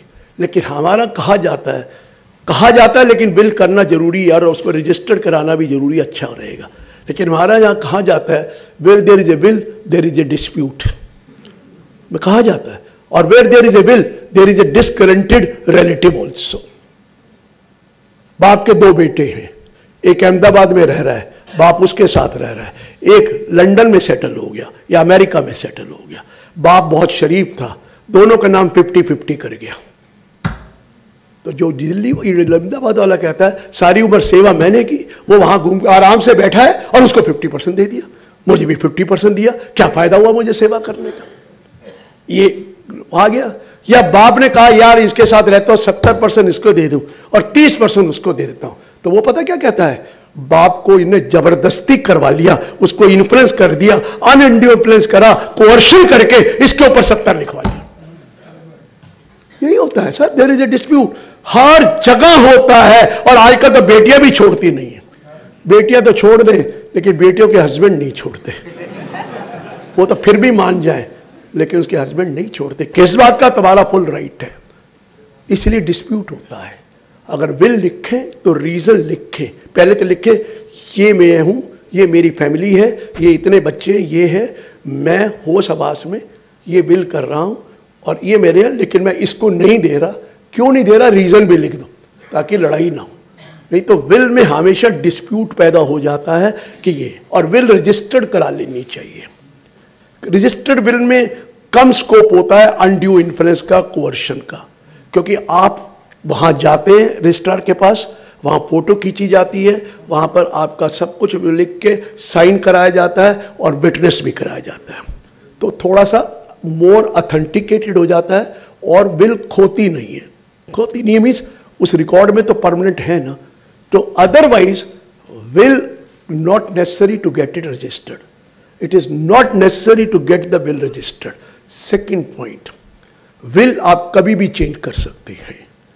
Third point, will जब भी लिखेंगे 2 witness होना जरूरी है, और आपका नाम आप तो साइन करेंगे ही करेंगे, 2 विटनेस हो, और 2 विटनेस अच्छे लोग हों जो साथ को समझते हैं तो और बेटर होगा। One should be A doctor if possible, कि वो लिख देगा he is of sound mind. ये तो बात करेंगे पहले पागल था, ये हो गया, ये करा, शराब के नशे में कर दिया, ये कई बाद में एलिगेशन लगती है। और दूसरा कोई प्रोफेशनल लॉयर या चार्टर्ड अकाउंटेंट, वो कहेगा मैंने इसको सब समझा दिया था कि इसका मतलब क्या होता है, तो थोड़ा और ऑथेंटिकेटेड आ जाता है। पर सिग्नेचर 2 विटनेस जरूरी है और अपने साइन भी आपके जरूरी है। विल कंडीशनल भी हो सकती है। कंडीशनल ये हो सकती है कि मेरे मरने के बाद ये जो घर है इस पे मेरी वाइफ का पूरा हक होगा, रहने का हक होगा, उसकी नहीं होगी। इसके अगर ये बेच भी नहीं सकता, इसके मरने के बाद ही मेरी ये विल, ये मेरा मकान मेरे बेटे को जाएगा या मेरी बेटी को जाएगा। कंडीशन लगा दी ना आपने, एक राइटर लगा दिया that during the life time of my wife she will have a full right to live in this property, they can not sell that property and after the death only they will go to such and such person. तो ऐसे में कई लोग ऐसे भी bill करके जाते हैं ताकि अपनी सेफ्टी, अपने वाइफ की सेफ्टी, अपने स्पाउस की सेफ्टी कर लें, उसके बाद देना तो बच्चों को है। कई कहते हैं नहीं मंदिर को दे दूंगा, बेटे को नहीं दूंगा। मैं कही यार पूत कपूत है तो क्या हुआ, कपूत करने वाला कौन है? तेरे से ही हुआ है कपूत। गालियां देता रहेगा सारी उम्र, दे जा उसी को, तू तो चला जाएगा, वो तो गालियां देते ही रहेगा। अरे गलती कर दी ना, अब तू जाके मंदिर को दे के कौन सा है, उसी को दे जा। ज्यादा लगता है कि वो उड़ा देगा तो उसके बेटे को दे जा, गिफ्ट तो किसी के नाम पे दे दो, आप उसके ग्रैंडसन के नाम पे कर दो, ग्रैंड डॉटर के नाम पे कर दो, लेकिन विल कर दो। और कई विल नहीं भी करना चाहे तो विल के थ्रू ट्रस्ट बना दे, विल का भी तो ट्रस्ट बनता है। Don't give it to him, create a trust that after my death this will go to such and such trust and the beneficiary of the trust will be such and such person. ये भी तो कर सकते हो sir. Why give will to the, if you think your child is not capable or you think your child will spend away the money, you can always create a trust after the death. Death से पहले trust अलग चीज है। Death से पहले जो trust बन रहे हैं वो सिर्फ इनहेरिटेंस टैक्स को बचाने के लिए बन रहे हैं, नहीं तो डेथ से पहले ट्रस्ट बनाने नहीं चाहिए, कोई फायदा नहीं है, सिर्फ इनहेरिटेंस टैक्स बच जाएगा। अदरवाइज डेथ के पहले ट्रस्ट बनाने का क्या फायदा है? हाँ, एक जेन्युइन ट्रस्ट बना सकते हैं, भगवान ना करे कोई मेंटली चैलेंज्ड, कोई ऐसा इनकॉम्पिटेंट बच्चा है जो नहीं होगा तो आप किसी को ट्रस्टी बना जाते हैं कि ताकि भाई ये देखे। अदरवाइज मेरे को पसंद नहीं है to create a trust during the life time of the SSC. हाँ, बना के रख लो, 10,000 रुपये डाल के रख दो। और अब तो ट्रस्ट सिर्फ एक ही के लिए बना सकते हैं, for the benefit of your relative. आप किसी और का ट्रस्ट नहीं दे सकते जब तक कि वो चैरिटेबल रजिस्टर्ड ना हो। मैं किसी आपके ट्रस्ट को नहीं गिफ्ट दे सकता, नहीं दे सकता, पूरा टैक्सेबल है। क्या जो अमाउंट आपको आएगा, मैंने तो गिफ्ट दिया, मुझे टैक्स नहीं लगेगा, आपको पूरे का पूरे अमाउंट पे टैक्स देना पड़ेगा 56(2)(10) में, क्योंकि सिर्फ चैरिटेबल ट्रस्ट रजिस्टर्ड और अप्रूव्ड हो उसको दे सकते हैं, या trust created by the individual for the benefit of his relative. सिर्फ यही ट्रस्ट बना सकते हैं, इसके बाद कोई ट्रस्ट अब बन ही नहीं सकता। पहले तो हम बहुत ट्रस्ट बनाया करते थे और गुजरात का नोन फॉर ट्रस्ट था, प्राइवेट भी और चैरिटेबल भी। कितने यहीं से तो शुरू हुआ था सारा कुछ ट्रस्टों के बारे में। लेकिन अब ट्रस्ट सिर्फ रिलेटिव के लिए बनता है। अब ट्रस्ट क्रिएट करेंगे तो मैं पहले बता रहा हूं, अगर रिलेटिव से अदर देन का करेंगे तो पूरा अमाउंट जो उस ट्रस्ट को आएगा उसमें उसको टैक्स देना पड़ेगा। सो आप विल कर सकते हैं। विल एक पीस ऑफ पेपर पर की जाती है, कोई स्टैम्प पेपर की रिक्वायरमेंट नहीं है।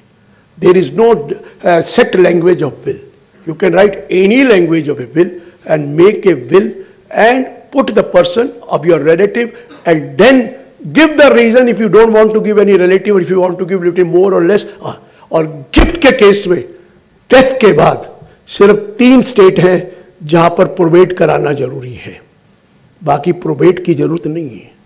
प्रोबेट तो तभी कराई जाती है जब कोई डिस्प्यूट खड़ा हो जाए। अभी किसी ने डिस्प्यूट खड़ा कर दिया फिर तो कोर्ट जाना पड़ेगा और प्रोबेट करनी पड़ेगी, नहीं तो एक सर्वाइवर सर्टिफिकेट लेकर और वो गिफ्ट अगर रजिस्टर्ड है तो उनको मानना पड़ेगा। ये बैंक वाले बेवकूफ बनाते हैं कि प्रोबेट लाइए, ऐसा कोई लॉ नहीं है, इवन अनरजिस्टर्ड विल के लिए भी नहीं है। लेकिन वो तंग करते तो मैं कहा रजिस्टर्ड करा लीजिए, कोई बुरी बात नहीं है, कितना लगता है, कुछ नहीं लगता, और रजिस्टर्ड करा के जब मर्जी चेंज कर लीजिए। You can change your will any time you like, till the death only the last will prevail.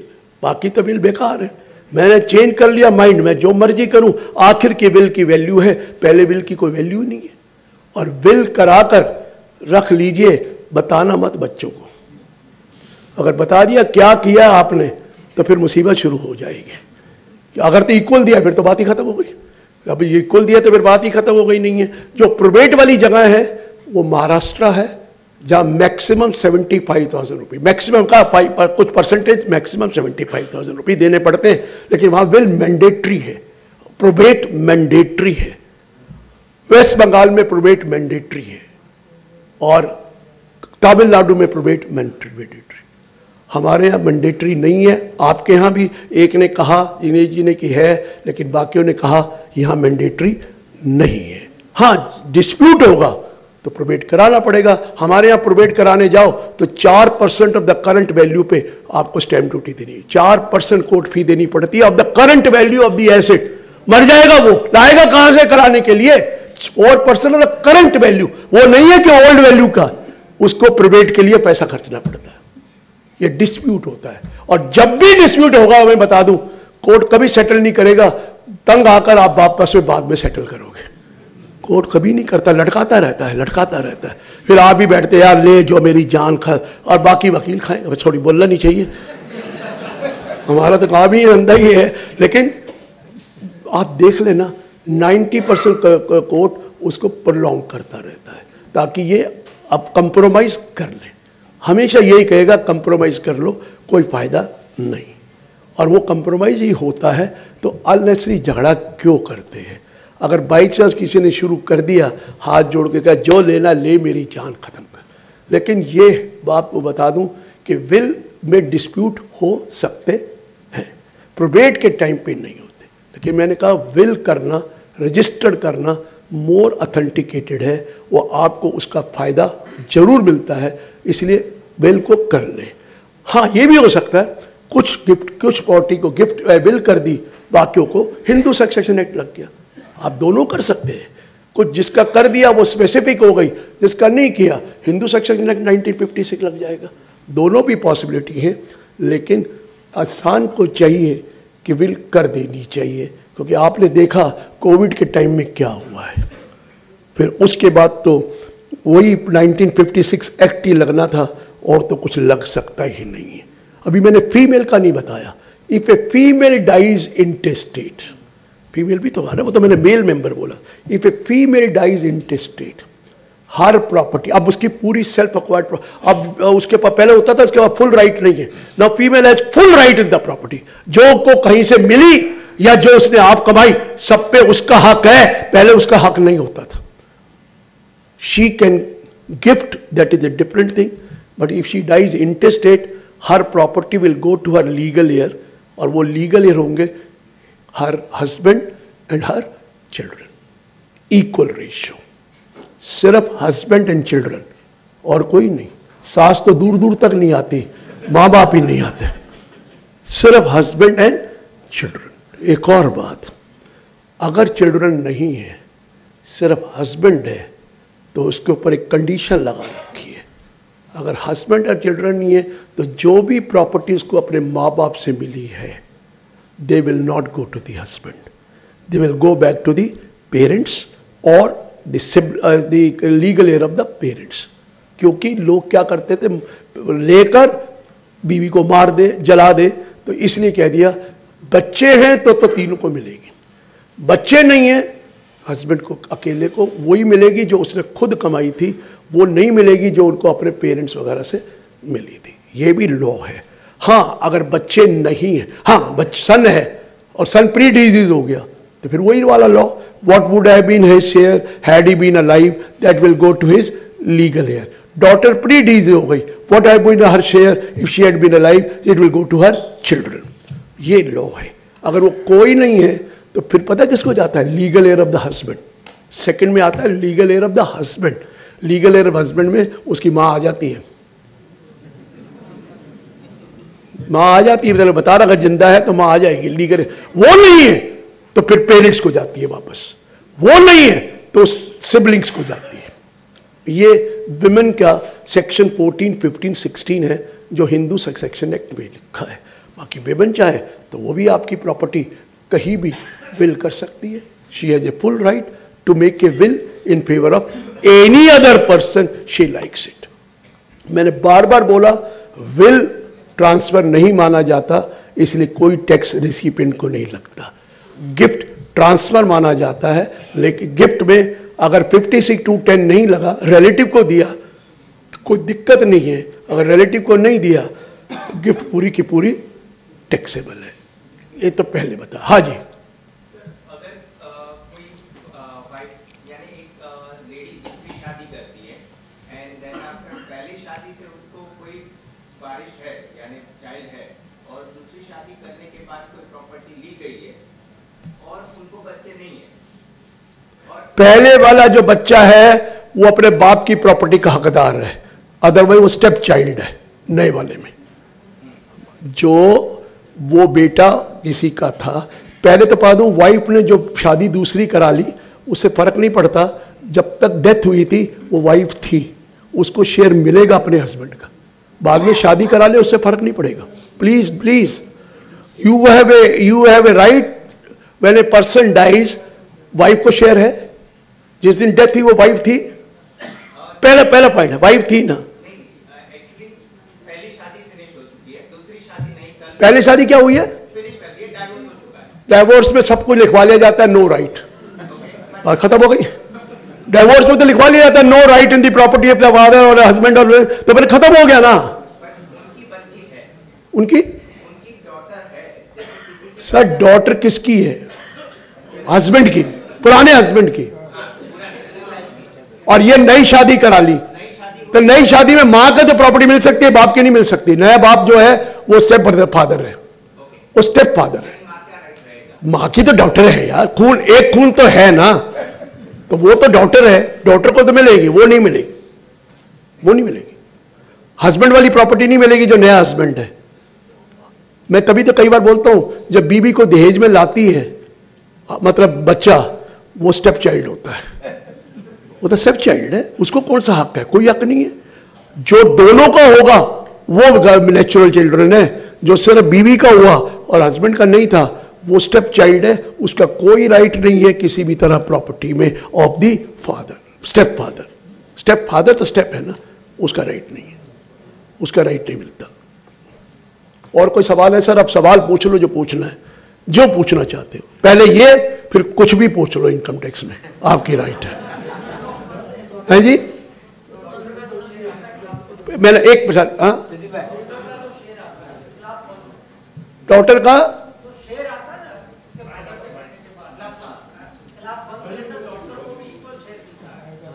हाँ जी, रेलिंक्विशमेंट तो सही प्रकार से गिफ्ट हो गया, तो गिफ्ट तो अलाउड है पर ब्रदर को देना। आप रेलिंक्विश मत कराओ, अब करने नहीं देगी वो, उसका हस्बैंड नहीं करने देगा। वो जमाना चला गया सर, अब जबरदस्ती करा लिया करते थे और बेटियां बहुत अच्छी होती है, लेकिन बेटियां अब क्या करें, शादी के बाद नहीं करेंगी, शादी से पहले कर देती थी। अभी भी बेटियां अच्छी हैं, लेकिन उसके हस्बैंड आप ही हैं। मैं क्या कहूं, जो प्रैक्टिकल होना चाहिए लाइफ में। सर ऐसा नहीं है, बहुत अच्छी थी बेटियां, और बेटियां कह माना जाता है, लेकिन बेटियों की अब मजबूरी आ गई है और बेटियां भी समझदार हो गई हैं, और बेटियां भी नई जगह जाती हैं लड़ने, वहां भी जाती हैं। इतने ज्यादा डाइवोर्स हो रहे हैं, इसलिए तो हो रहे हैं, क्या उनके पास भी अब ताकत आ गई है, उनके पास वो ज्यादा कमाई करते हैं कई बार हस्बैंड से, कईयों की सैलरी ज्यादा है हस्बैंड से। तो कॉन्सेप्ट तो फर्क पड़ गया ना सर। अब वक्त के हिसाब से चलिए, पुराना वक्त निकल गया, अभी पुराने वक्त में मत बैठिए, अपनी बहनों को तंग मत कीजिए, उनकी भी मजबूरी है और वो भी आपके बराबर है। अगर बेटा है तो क्या हुआ, बेटी भी तो एक ही राइट है उसका, दोनों ही एक ही बात है। बेटा हो या बेटी, क्या फर्क है? बेटियां तो फिर ज्यादा फायदा पहुंचाती, याद रखेंगी। बेटों ने तो उस दिन ही तक जाना है जिस तक शीत बीवी नहीं मिलेगी। मैं तो ये कह रहा हूं, जमाना बदल गया सर, वक्त को छोड़ दो, ये बेटों के मुंह से निकल जाओ, अच्छा रहेगा, मैं बता रहा हूं। चलिए आगे बढ़ो।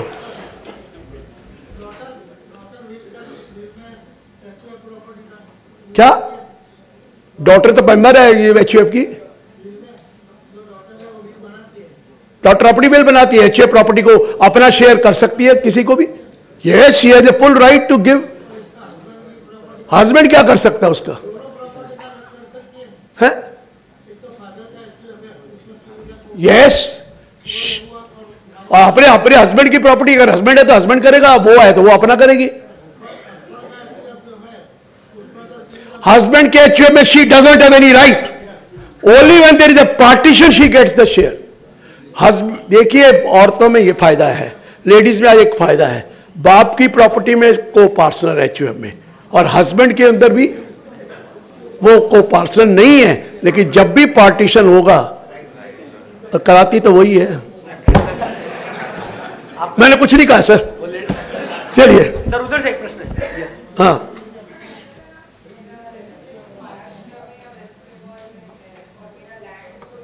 वहां वहीं पे करना पड़ेगा, वो प्रोवाइड कराना पड़ेगा, वहां का प्रोवाइड करना पड़ेगा। बिल्कुल, जहां प्रॉपर्टी सिचुएटेड होती है वहां पर प्रोवाइड होता है, कंपलसरी, विदाउट उसके पास पास ऑन नहीं होती, लीगल राइट ही नहीं है। Where if the property is in Maharashtra, West Bengal और Tamil Nadu, for that property you will have to go for probate, because it does not, otherwise वो लीगली ट्रांसफर नहीं मानी जाती। वो कितना है, 75,000 मैक्सिमम बेटा, और वो 50,000 है, वो 25,000 है, लेकिन कितना फायदा है प्रोवेट कराने के बाद। बाकी जगह तो मुश्किल पड़ जाती है, वहां पर प्रोवेट करा ली। हाँ जी, और पूछिए सर, कुछ भी पूछ लो। हाँ,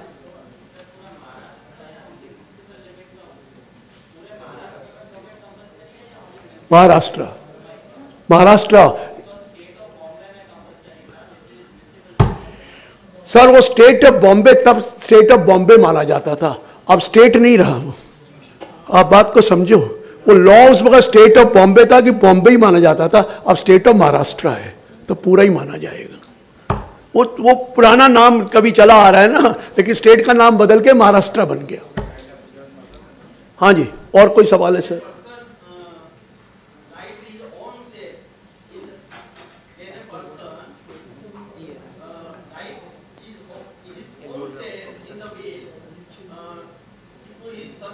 हाँ, कर सकता है। Only on his share. Had there been a partition, what would have been his share? Only that part of share he can make a will. No other. Only that part of share if he wants to make a will. अगर नहीं करेगा तो section 6 लगेगा, फिर तो बाकी जो partner वो जो है ना, उसको बाद वो उसमें क्या करेगा, जो उसका शेयर था that would go to his legal heir of class 1, HUF का भी।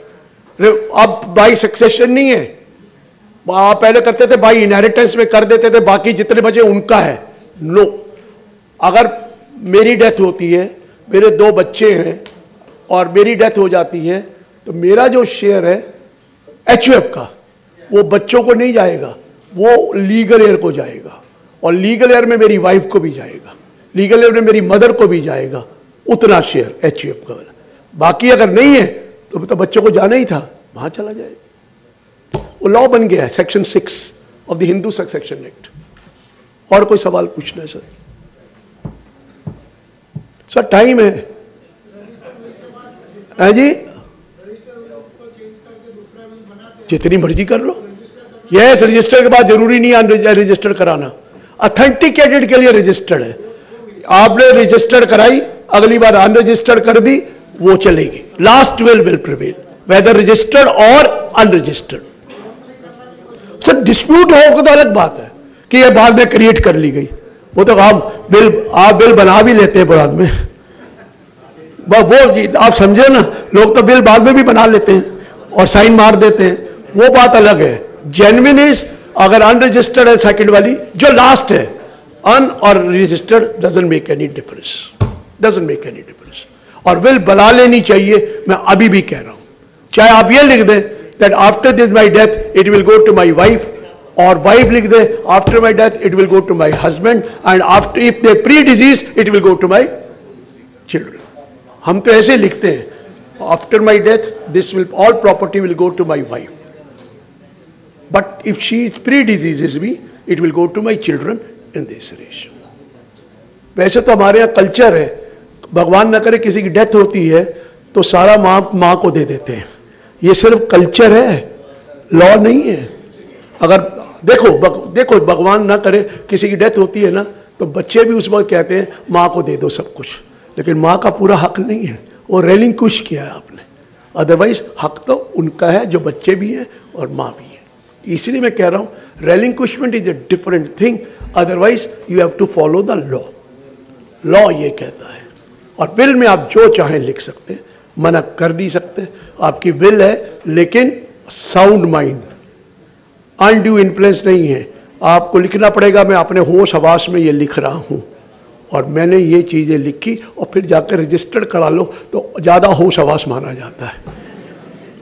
गया ना लेके गया है तो ले गया तो काफी बेटर हो जाता है। चलिए सर, और कोई पूछना है? पुराना ट्रस्ट जो 12AA में रजिस्टर्ड था, नए रिजिम 12AB में रजिस्टर्ड करवाया, 5 साल का इश्यू किया डिपार्टमेंट ने प्रोविजनल करके। प्रोविजनल नहीं, वो गलती से रहा है, वो कर दिया, वो रेगुलर है, वो 5 साल, जहां 5 है वो 5 ही रहेगा। सर पहले पारा AA में आपने रजिस्टर कराया था तो करा चुके हैं ना, तो फिर हो गया ना बात, नो प्रॉब्लम। लेकिन वो गलती से उन्होंने प्रोविजनल लिख दिया है। लेकिन एक और बता दूं, अगर 1921 से पहले अप्लाई कर दिया था तो वो गलत है, वो तो कर ही नहीं सकते थे, लोगों ने पहले ही कर दिया। वो जो डेट तो बाद में थी करनी अप्लाई, और कर दिया पहले, तो उनको प्रोविजनल मिला है, उनको प्रोविजनल मिला है। वो गलत एप्लीकेशन आपकी गई, वो तो गलत है, वो अप्लाई नहीं करना था, तो आप रिन्यूअल करा रहे हैं। रिन्यूअल का तो डेट बाय एक्सटेंड हो गई थी, इसीलिए कह रहा हूं। हाँ जी, लेडीज फर्स्ट सर।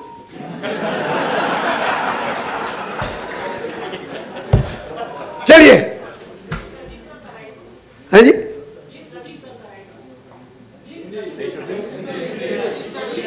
हाँ हाँ हाँ, नहीं कोई आप वो बोलिए, बाकी को हिंदी में ट्रांसलेट कर देगा, कोई बात नहीं। अच्छा आप समझे मैं गुजराती हूं, मैं गुजराती नहीं हूं, मोदी जी के साथ हूं, नो डाउट। चलिए चलिए, हाँ हाँ हाँ, अपने आप ऑटोमेटिक कैंसिल कराना नहीं पड़ता, आपकी सेकंड विल प्रिवेल करेगी, provided it is genuine and provided nobody files dispute about it.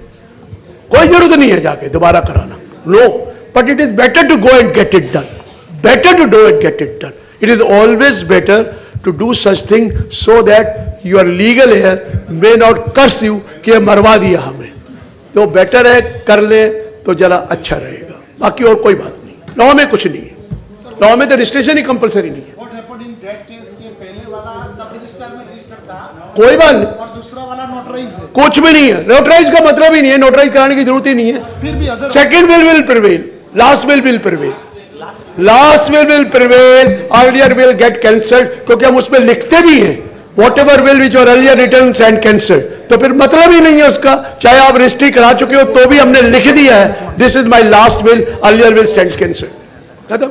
Jignesh नु पूरू कागड़ी राखी मोकल। और कोई पूछना? हाँ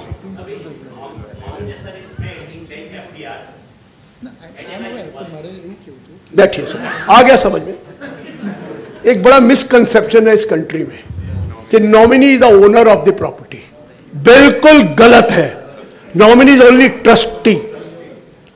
वो तो बैंक नॉमिनी को पकड़ा देता है क्योंकि आपने लिखा है, आपने उसको गिफ्ट नहीं किया है, उसको नॉमिनी बनाया है। Hindu section 1956 will prevail on that. Nominee is only a trustee, लेकिन वो ये नॉमिनी ले जाता है, वो बात अलग है, और हम कुछ कहते नहीं है because of ignorance of law. Nominee is not the owner of that property, he is only taking the money on my behalf, but it is in custody of the nominee as trustee, not as the owner. लेकिन वो कर देते हैं लोग nominee को owner, या तो लिखो कि नॉमिनी और यही ओनर, यही ओनर माना जाएगा, नहीं लिखते हम, नॉमिनी लिखते हैं। Nominee is for the sake of convenience, that you may not have to run pillar and post, you will get the money there and then, that is all. Otherwise nominee owner नहीं है sir. हाँ जी,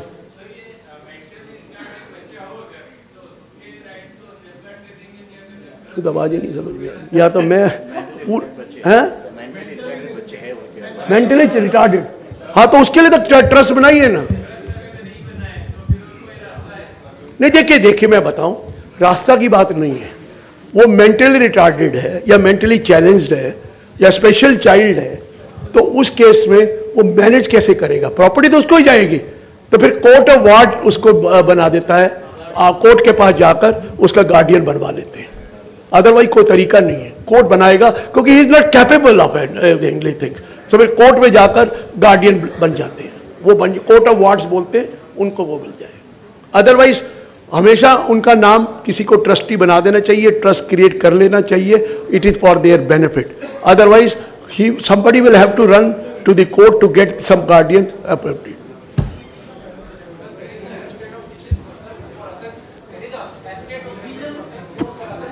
sir दो बोलते ना, आवाज समझ में नहीं आती, एक मिनट जरा इनका ले ले। इनका पहली बार आया, आपका कई बार आ चुका है, इसलिए पहली बार। बोलिए बोलिए। Sir, there is a estate of deceased person for assessment at 1213. Return was filed, 143(1) was served, and MMR was charged. So rate should be normal rate. So no appeal was done and no 264. Have you filed as a representative SSC? For as an executor. Was there a will? Will through yes, it was a will through creator. Were there two executors or one? One executor. One executor, then it has to be taxed in the same manner as it taxed in the hands of the deceased. This is yes. जो disease का tax लगना है वही लगना है आपको। But sir, no appeal was filed and no 264 was done. So is there any recourse? Sir? You have accepted. Recourse is only condonation of delay. That's all. Okay sir, thank you. No other recourse. आप खुद ही accept कर ले तो वो क्या करेंगे? हाँ जी, आप बोलिए सर। नहीं, अब वो पीछे जरा था। हाँ बोलिए सर।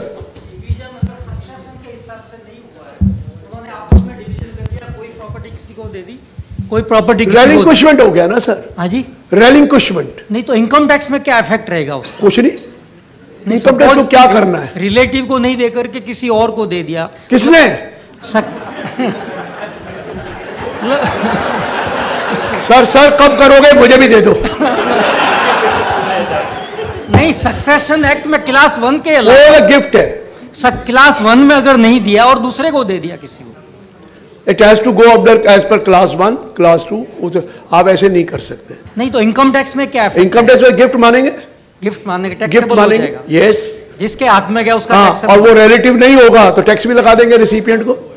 Right, thank you. अगर वो रिलेटिव नहीं है तो टैक्स भी लगा देंगे। इधर कोई पूछ रहे थे। हाँ, somebody here। एक मिनट सर, एक मिनट। हाँ सर, मैं अपने क्वेश्चन को थोड़ा डिफरेंस में मैं प्रेजेंट करता हूं। अच्छा, पहले वाला स्टेप वाला। वही वाला। अभी भी वही घूम रहे हैं। एक्चुअली सर, चलिए थोड़ा हंस खेल लो यार, मैं इसलिए करता हूं। अभी वापस आने का वीजा नहीं मिला है। No bad intention. चलिए बोलिए। डेफिनेट सर, 40 साल पहले शादी हुई है, वो फॉरेन में हुई है। So according to contract marriage act, जो फॉरेन में शादी हुई है, 2 साल के बाद डिवोर्स हो चुका है, पर बच्चा है। शादी हुई है फॉरेन में, 2 साल हो चुके थे, बच्चा हुआ है और डिवोर्स हो चुका है। उसके बाद 20 साल के बाद इंडिया में शादी हुई है। प्रॉपर्टी 20 साल के बाद ली गई है और वो हस्बैंड वाइफ दोनों ने मिलकर क्रिएट की है। पर इंडिया में लेडीज के नाम पे प्रॉपर्टी लेने पे थोड़ा टैक्स कम है। तो प्रॉपर्टी जो हस्बैंड ने भी पैसा लगाया था, पर वाइफ का नाम ही था। अब वाइफ जो दूसरी शादी करके यहाँ इंडिया में सेट हुए थे, वो वाइफ कोर्ट डिसाइड करेगी, मेरे को नहीं पता।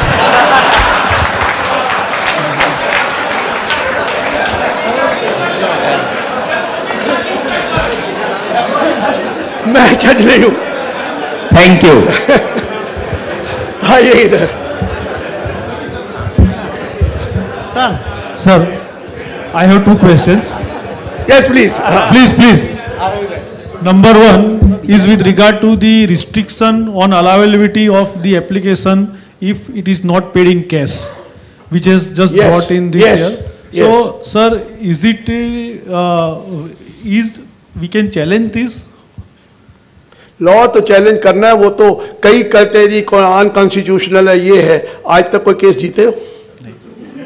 सारा वो 148 का उठाकर सुप्रीम कोर्ट ने स्पेशल पावर करके चेंज कर दिया। तो do you think that you will be able to do it? No question. उन्होंने यही तो कहा है कि आप मेथड ऑफ अकाउंटिंग कोई भी फॉलो करो, हम नहीं मना कर रहे, लेकिन एप्लीकेशन तभी मानेंगे जब पेमेंट करो, यही तो कहा है, और तो कुछ नहीं कहा। मेथड ऑफ अकाउंटिंग को तो छेड़ा नहीं उन्होंने। It is the method of computing income, not the accountancy. Accountancy में तो मर्केंटाइल ही करेंगे। सर वो कह रहे अगले साल तो आपको मिल ही जाना है, जब पेपर करोगे तो अगले साल भी फिर उसके बाद रहेगा। सर नहीं होगा, होगा ही नहीं। ये सेक्शन 11(1) के लास्ट में, 11 के लास्ट में डाला है एज प्रोवाइजो, मत करना। Yes sir. So regarding income we have to tax in the year. Cash system बना लो ना अपना, आपको कौन मना कर रहा है? Okay. आप रखो कैश सिस्टम पर, अगर सिर्फ एक कंपनी छोड़कर, तो आप ट्रस्ट में भी तो कैश सिस्टम रख सकते हैं। आप कैश सिस्टम रखो, why then have that mercantile system? But for donation receipt, जो पहली हो गई हो गया, you can change your method of accounting, लेकिन वो एक बार बार चेंज नहीं करना। आप चेंज कर लो method of accounting, cash system में ले आओ, हम मना थोड़ी कर रहे हैं, लेकिन ये नहीं हो सकता। वो ठीक आप कह रहे हैं ये क्या, ये तो आपने पार्टली कैश पार्टली मर्केंटाइल कर दिया। उन्होंने कहा हमने कोई अकाउंटेंसी में नहीं किया है, हमने तो सिर्फ for the purpose of computation of income में किया है।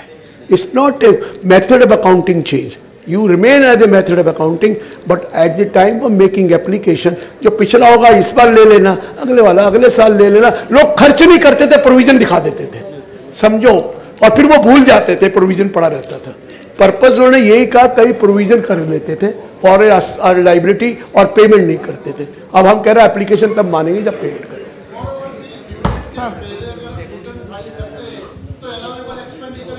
43 भी लगता नहीं है वहां पर, तो मैं क्या कर सकता हूं? 43 भी नहीं लगता, क्योंकि 43 भी तो बिजनेस के लिए लगता है, चैरिटेबल ट्रस्ट में तो लगता नहीं हो। सो यार वो तो सर आप कहते हैं कि उसमें लिख दे कि अगर if you don't pay after the due date it will be allowed, otherwise it will, तो 43 पैसे जैसा हो गया ना, वो डाला नहीं है उन्होंने। आप कर सकते हैं, उसके लिए रिप्रेजेंटेशन दे सकते हैं, not as individual but as an association, that it should be done like that. Probably they may agree. Sir, last there is nothing question. wrong in it. Sir, last question. Last आपका के last बाकियों का? नहीं, सबके लिए sir. Sir time नहीं है, so on behalf of the participants I am asking these questions.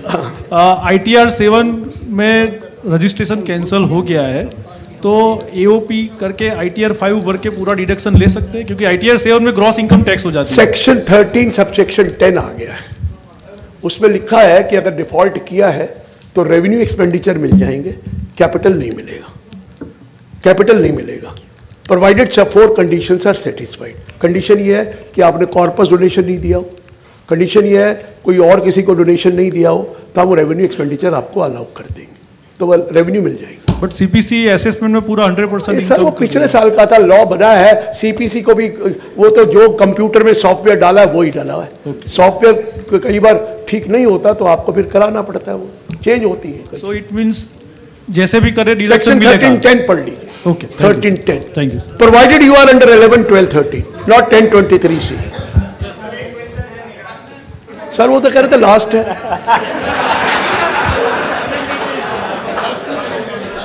Okay, we come to a conclusion. Last 2 questions with those people who have been raising their hands, please. Yeah, please sir, please. 3 आ गए, पर्ची डाल लीजिए, 2 कर लेंगे हम। नहीं, we honor both these questions. चलिए बोलिए।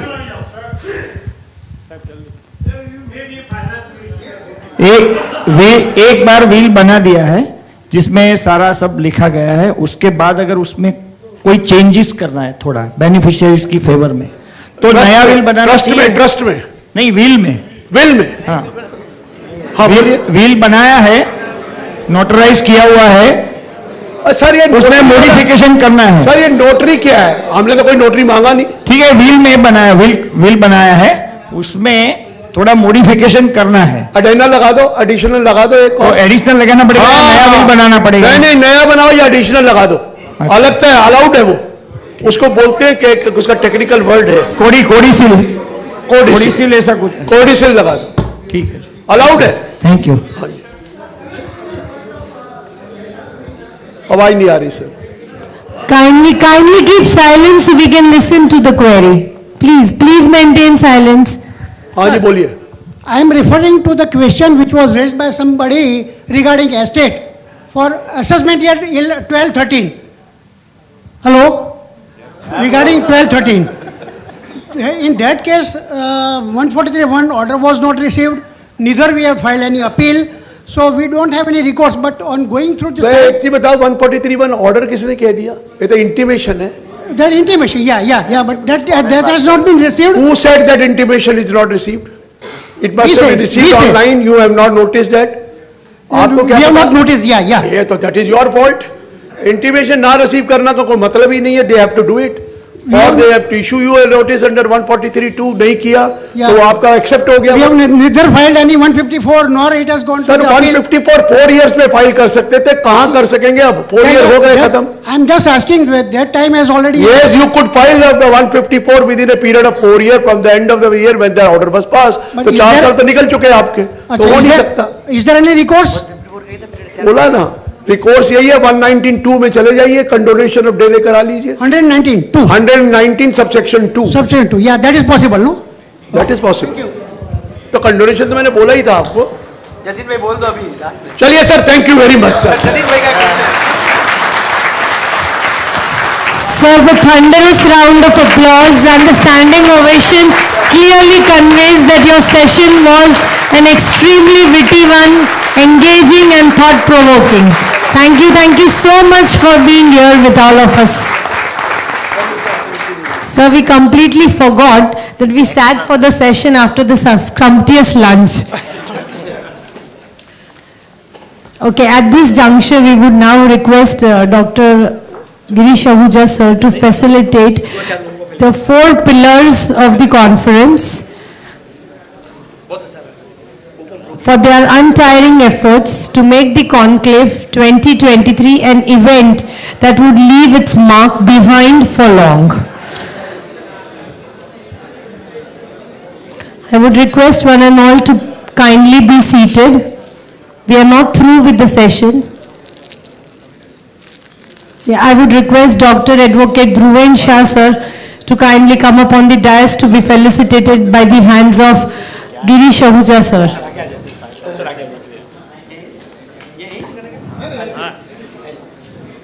So kindly present the first memento to Dr. Advocate Dhruven Shah sir. A big round of applause.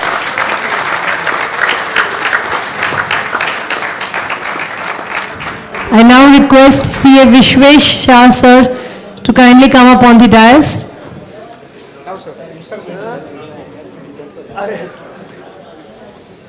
A big round of applause for our Vishwesh Shah sir.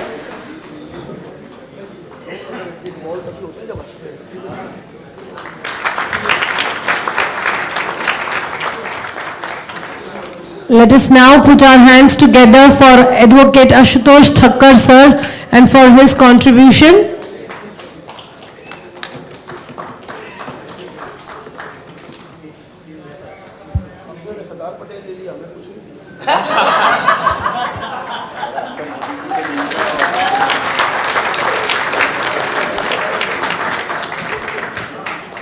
Last but not the least, Dr. Advocate Karthikeya Shah sir. Please welcome him too with a big round of applause.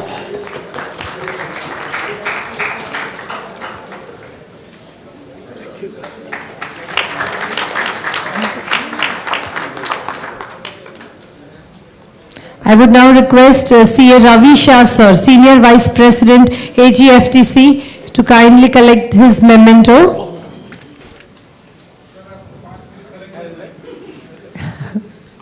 Yes, a big round of applause. Sir, I would now like you to facilitate all the dignitaries on the dais with a memento, beginning with C.A. Purushottam Khandelwal sir.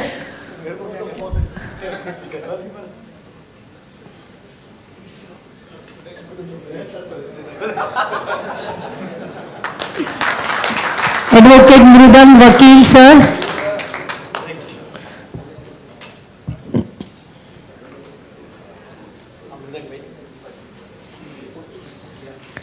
C.A. Sridhar Shah sir.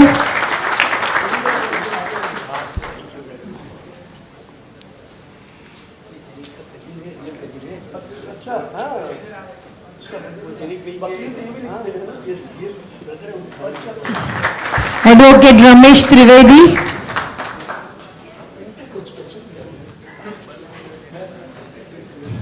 Advocate Mahendra Swamy.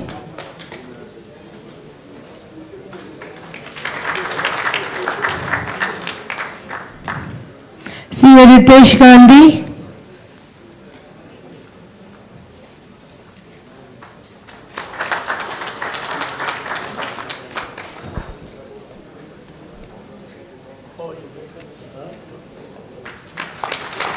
C.A. Ketan Shah.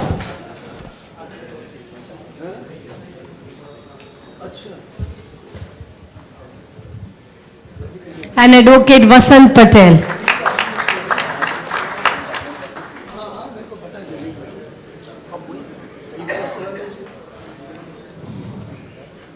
I request C.A. Ratilal Vagasia sir to come ahead.